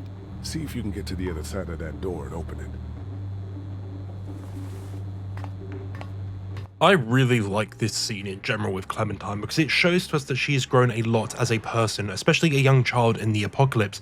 It also shows that she's becoming more independent and that Lee is able to rely on her more and more. This is the first time we've seen Lee actually ask Clementine to do something, which is dangerous. We don't actually know what's on the other side of this and that door, so we're sending her into an unknown territory, as the unknown is the biggest fear that humanity has. But she does get back safely. Are you okay? Did anyone see you? No, but there's a man outside. Lily, we gotta go. Leave me alone. Lee, I can see him. It's not safe in here. For God's sake, Lee. Didn't even get to say goodbye. Well, Lily grieving, and we leave Clementine back there to stay safe and keep Lily safe. Kenny and Lee move forward into the back room of the barn. Now, interestingly, if you side with Lily in the meat locker, Kenny will be very dismissive and basically blow you off and not listen to you at all in this next section. What the hell do you think you're doing? Getting my family back. What are you gonna do? Walk up and grab his gun? Good a plan as any. Okay, with us here now, we now need to prepare for whoever is watching guard in the front of the barn. Our weapons we can use include a cattle prod, a sickle, or a hay hook. Which one is the best in my opinion? Well, go against guys with guns, so electricity is a no-go. They could pull the trigger. That's slippery. Sickle's a bit awkward because it's a weird blade shape. Honestly, hay hook. fascinating gameplay, Croc. Now we slowly make our way to the front of the barn in order to ambush Danny. With Andy coming in, Kenny and Lee hide in one of the paddocks and wait him out. Like you said. Sitting out in the rain like a damn deer. Mama says we can't keep that many folks alive and not expect trouble. Pick one to keep and kill the rest. Not pick which one to keep alive. Not the kid. And let meat on the trade. So here they explicitly say they are trading human meat to people, with Danny now going back to choose which person to keep alive for trading, and for some reason setting up a bear trap on the floor. With Danny disappearing from our side, we now talk to Kenny for a bit, but he wants us to take another look to try find him. With the plan decided and Lee ready to look out, he looks out, but Andy heard us and is now pointing the gun right at us, but we attack him. Now, depending on who you helped earlier in the meat locker, they will come to your aid, with Kenny ignoring your plan and just blowing it off, and watching you struggle against Danny, and Lily will come to help, but if you side with Kenny, Kenny just helps you here. Very childish from Kenny, who wants to save his kids and will let a person die because they didn't help him bash an old man's brains in. Pretty pathetic, but hey, what do we say? With Andy now in a bear trap, we can now confront him. Can't have him. We need the vet. No! Can't! Lee, come on! Just go. I won't be far behind.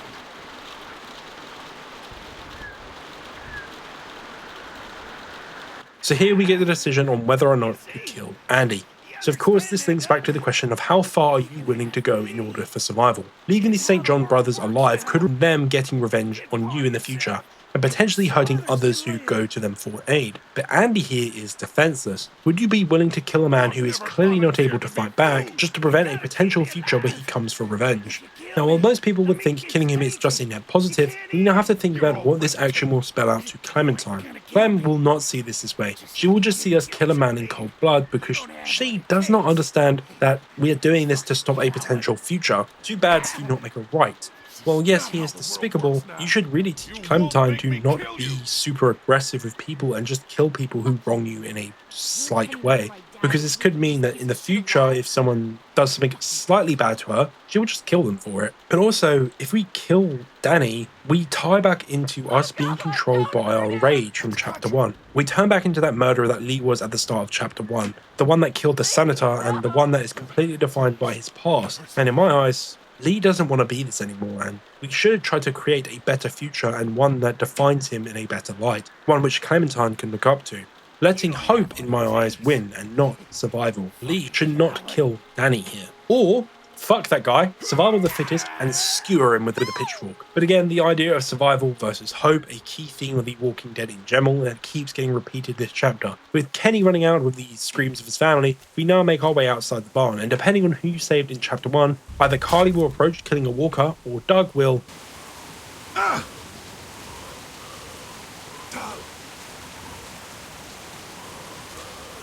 What the hell was that? Morse code. You almost blinded me. Oh, sorry about that, but I did get your attention. We heard screams from the barn. What's going on? These people are fucking crazy.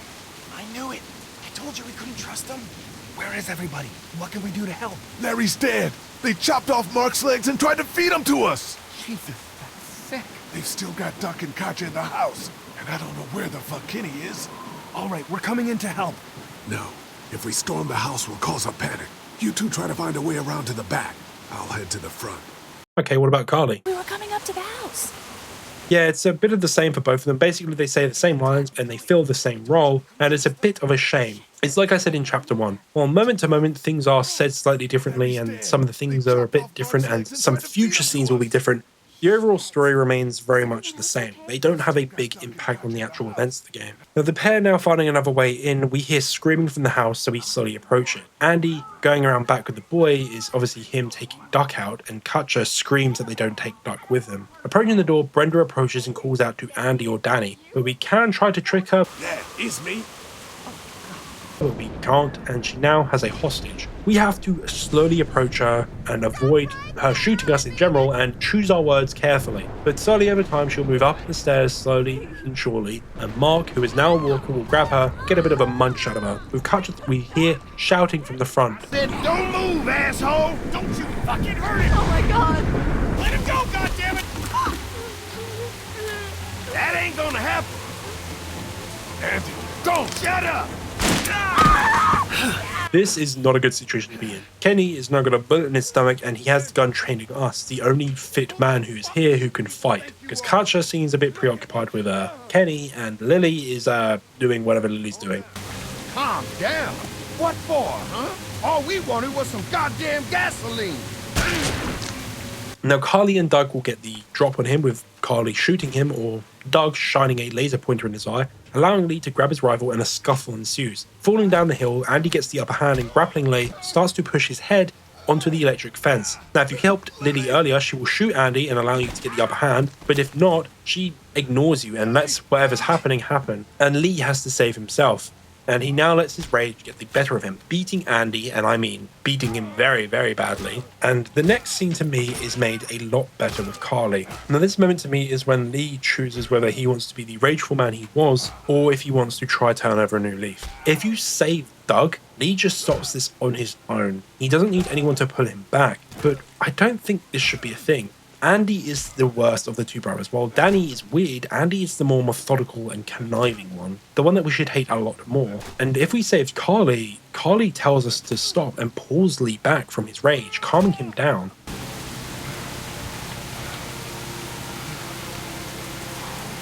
Lee, that's enough. Carly to me represents someone that sees a better man in him, and if she's telling him to calm down and stop, he knows he's gone too far and he should stop. And to me, it makes more sense for him to stop here. In my eyes, I think if we saved Doug, I don't think Lee should have stopped. I think he should have kept going, and we shouldn't have had a choice in it.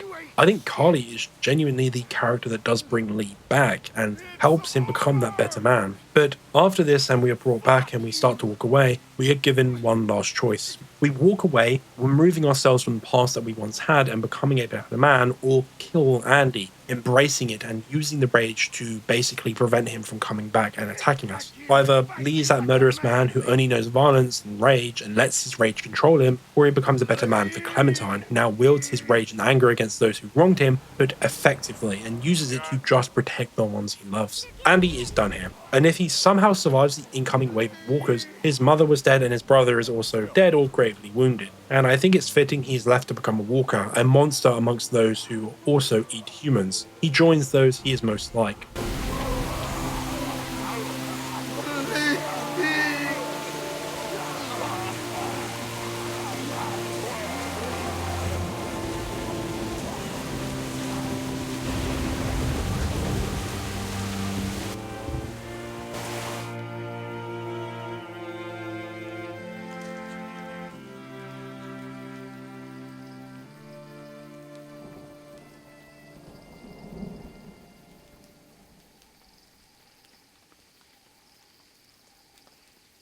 Now, this scene tells me a lot. Lee is leading the group with everyone following him. To me, this shows that Lee has become the honorary leader of the group in all ways except the name. Lily is still that, but Lee is the one that people listen to and look for help. He is, in my opinion, a good leader overall. He is much better than Lily. She is the one at the back of the group. She is starting to feel estranged, unwelcome, and she is distancing herself far from the group. She has fallen far.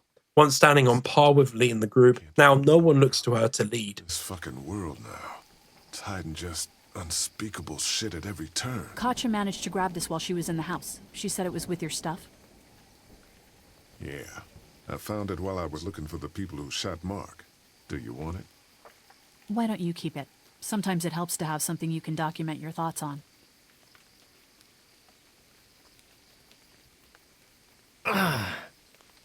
How are you doing? I'll be fine. Just not as young as I used to be. Hun, go on ahead and give me and Lee a second.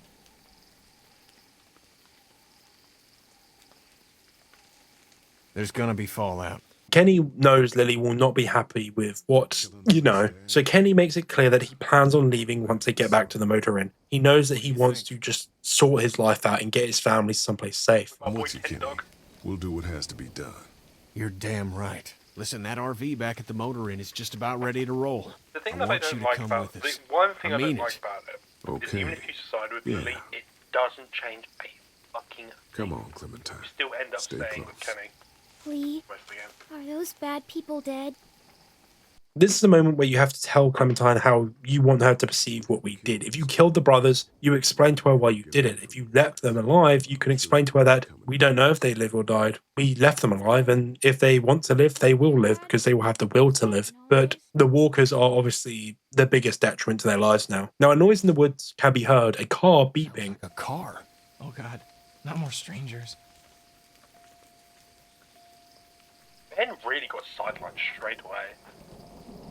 He does get more screen time in the upcoming chapters. I think in chapter 4 he's got quite a big part. And approaching it, we find an abandoned car in the woods. On nothing noteworthy at first, it turns out to be absolutely filled with supplies. Now, these supplies are things that the group desperately needs: food, water, and medicine. While most are for it, a couple are against it, with Clementine being very against it. This food could save all of us. Not all of us.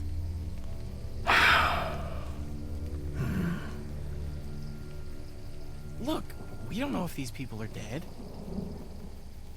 If they come back, then we're just monsters who came out of the woods and ruined their lives. This stuff isn't ours. Dad, whose car is it? Don't worry about that, Duck. It's ours now. It's abandoned, Ducky. Don't worry. What if it's not? Well, what if it's not abandoned? What if it is someone's? And now we get given the same question. Should we take it or leave it? And this is now the final question, and the question that's being asked throughout the entire chapter. How far are you willing to go in order to survive? Will you ruin a stranger's life in order to live another day? Or will you let that stranger live and let hope that you will find your own supplies in the future? To me, Lee should side with Clementine, teaching her a lesson on being kind to others and being honest to them, and hoping them strangers will repay that charity back. Lee has been given a lot of help from strangers in general, and I believe that he would want to start repaying it to other strangers. They found these random supplies, and honestly, I think taking them, while yes, is a good thing for survival, I honestly think they should wait and see who has these supplies, because they couldn't have gone far. But hey, your choice doesn't matter, as the rest of the group will take it anyway with Kenny leading them. Yeah, I got it. Lee, there's a hoodie in here. Could probably fit Clementine.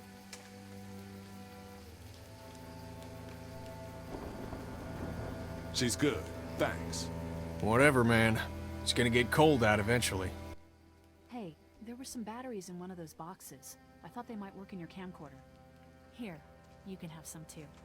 For your walkie-talkie. Batteries, huh? Think you can handle those? You're not gonna let me live that down, are you?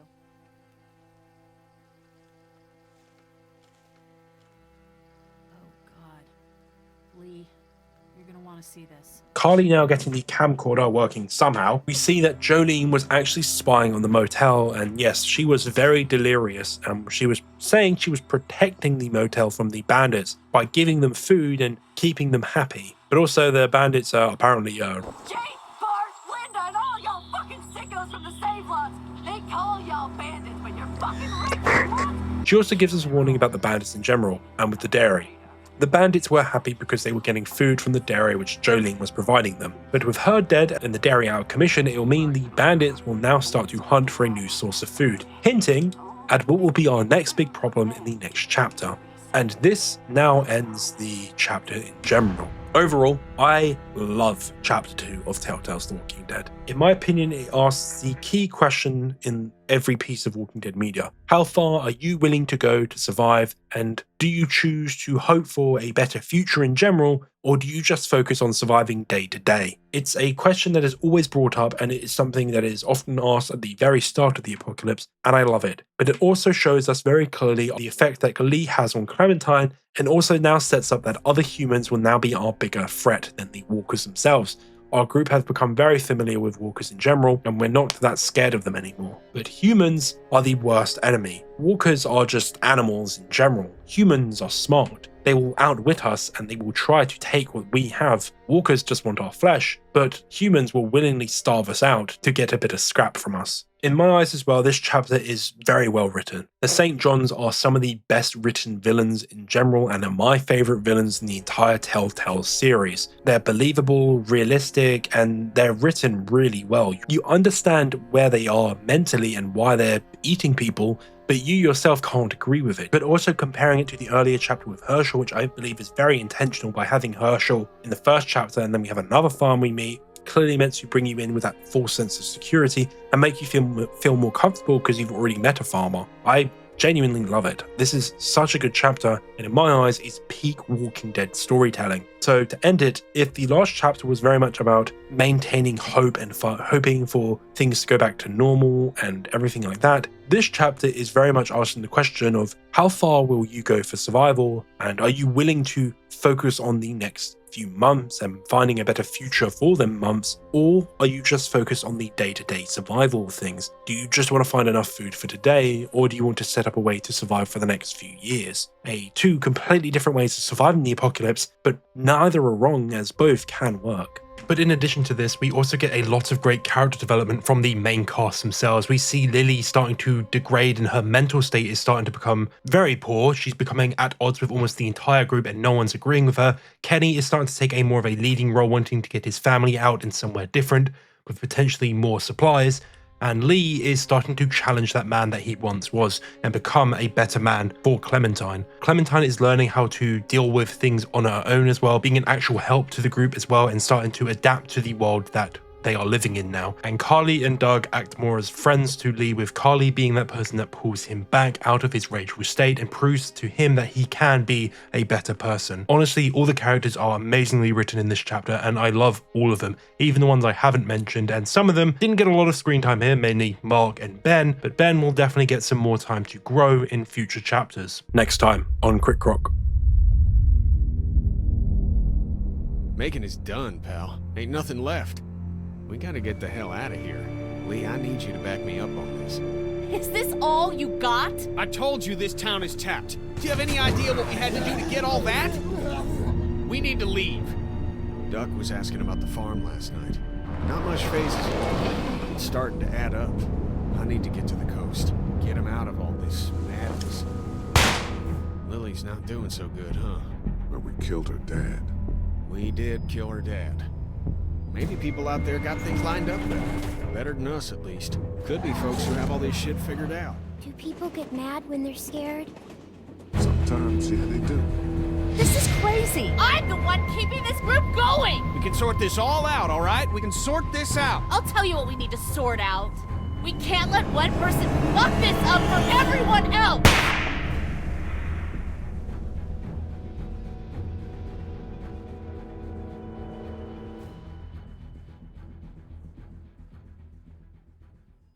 Hey, thanks for watching. This project is starting to become a bit bigger than I thought it would actually be. I did not expect episode 2 to be almost the same length as the first episode, but hey, here we are, it is about the same length. But I do plan on keep doing this in general. I do plan to do all of them at this sort of detail, so I'm assuming it's going to take me a while to complete all of them. But in the meantime, the next video will not be the next Walking Dead chapter, it'll be a completely different game, just to break it up a bit for myself. But anyway, thank you to all members again. Names are on screen now. Your support is greatly appreciated. But yeah, that's enough waffling from me. See you around. Crocodile.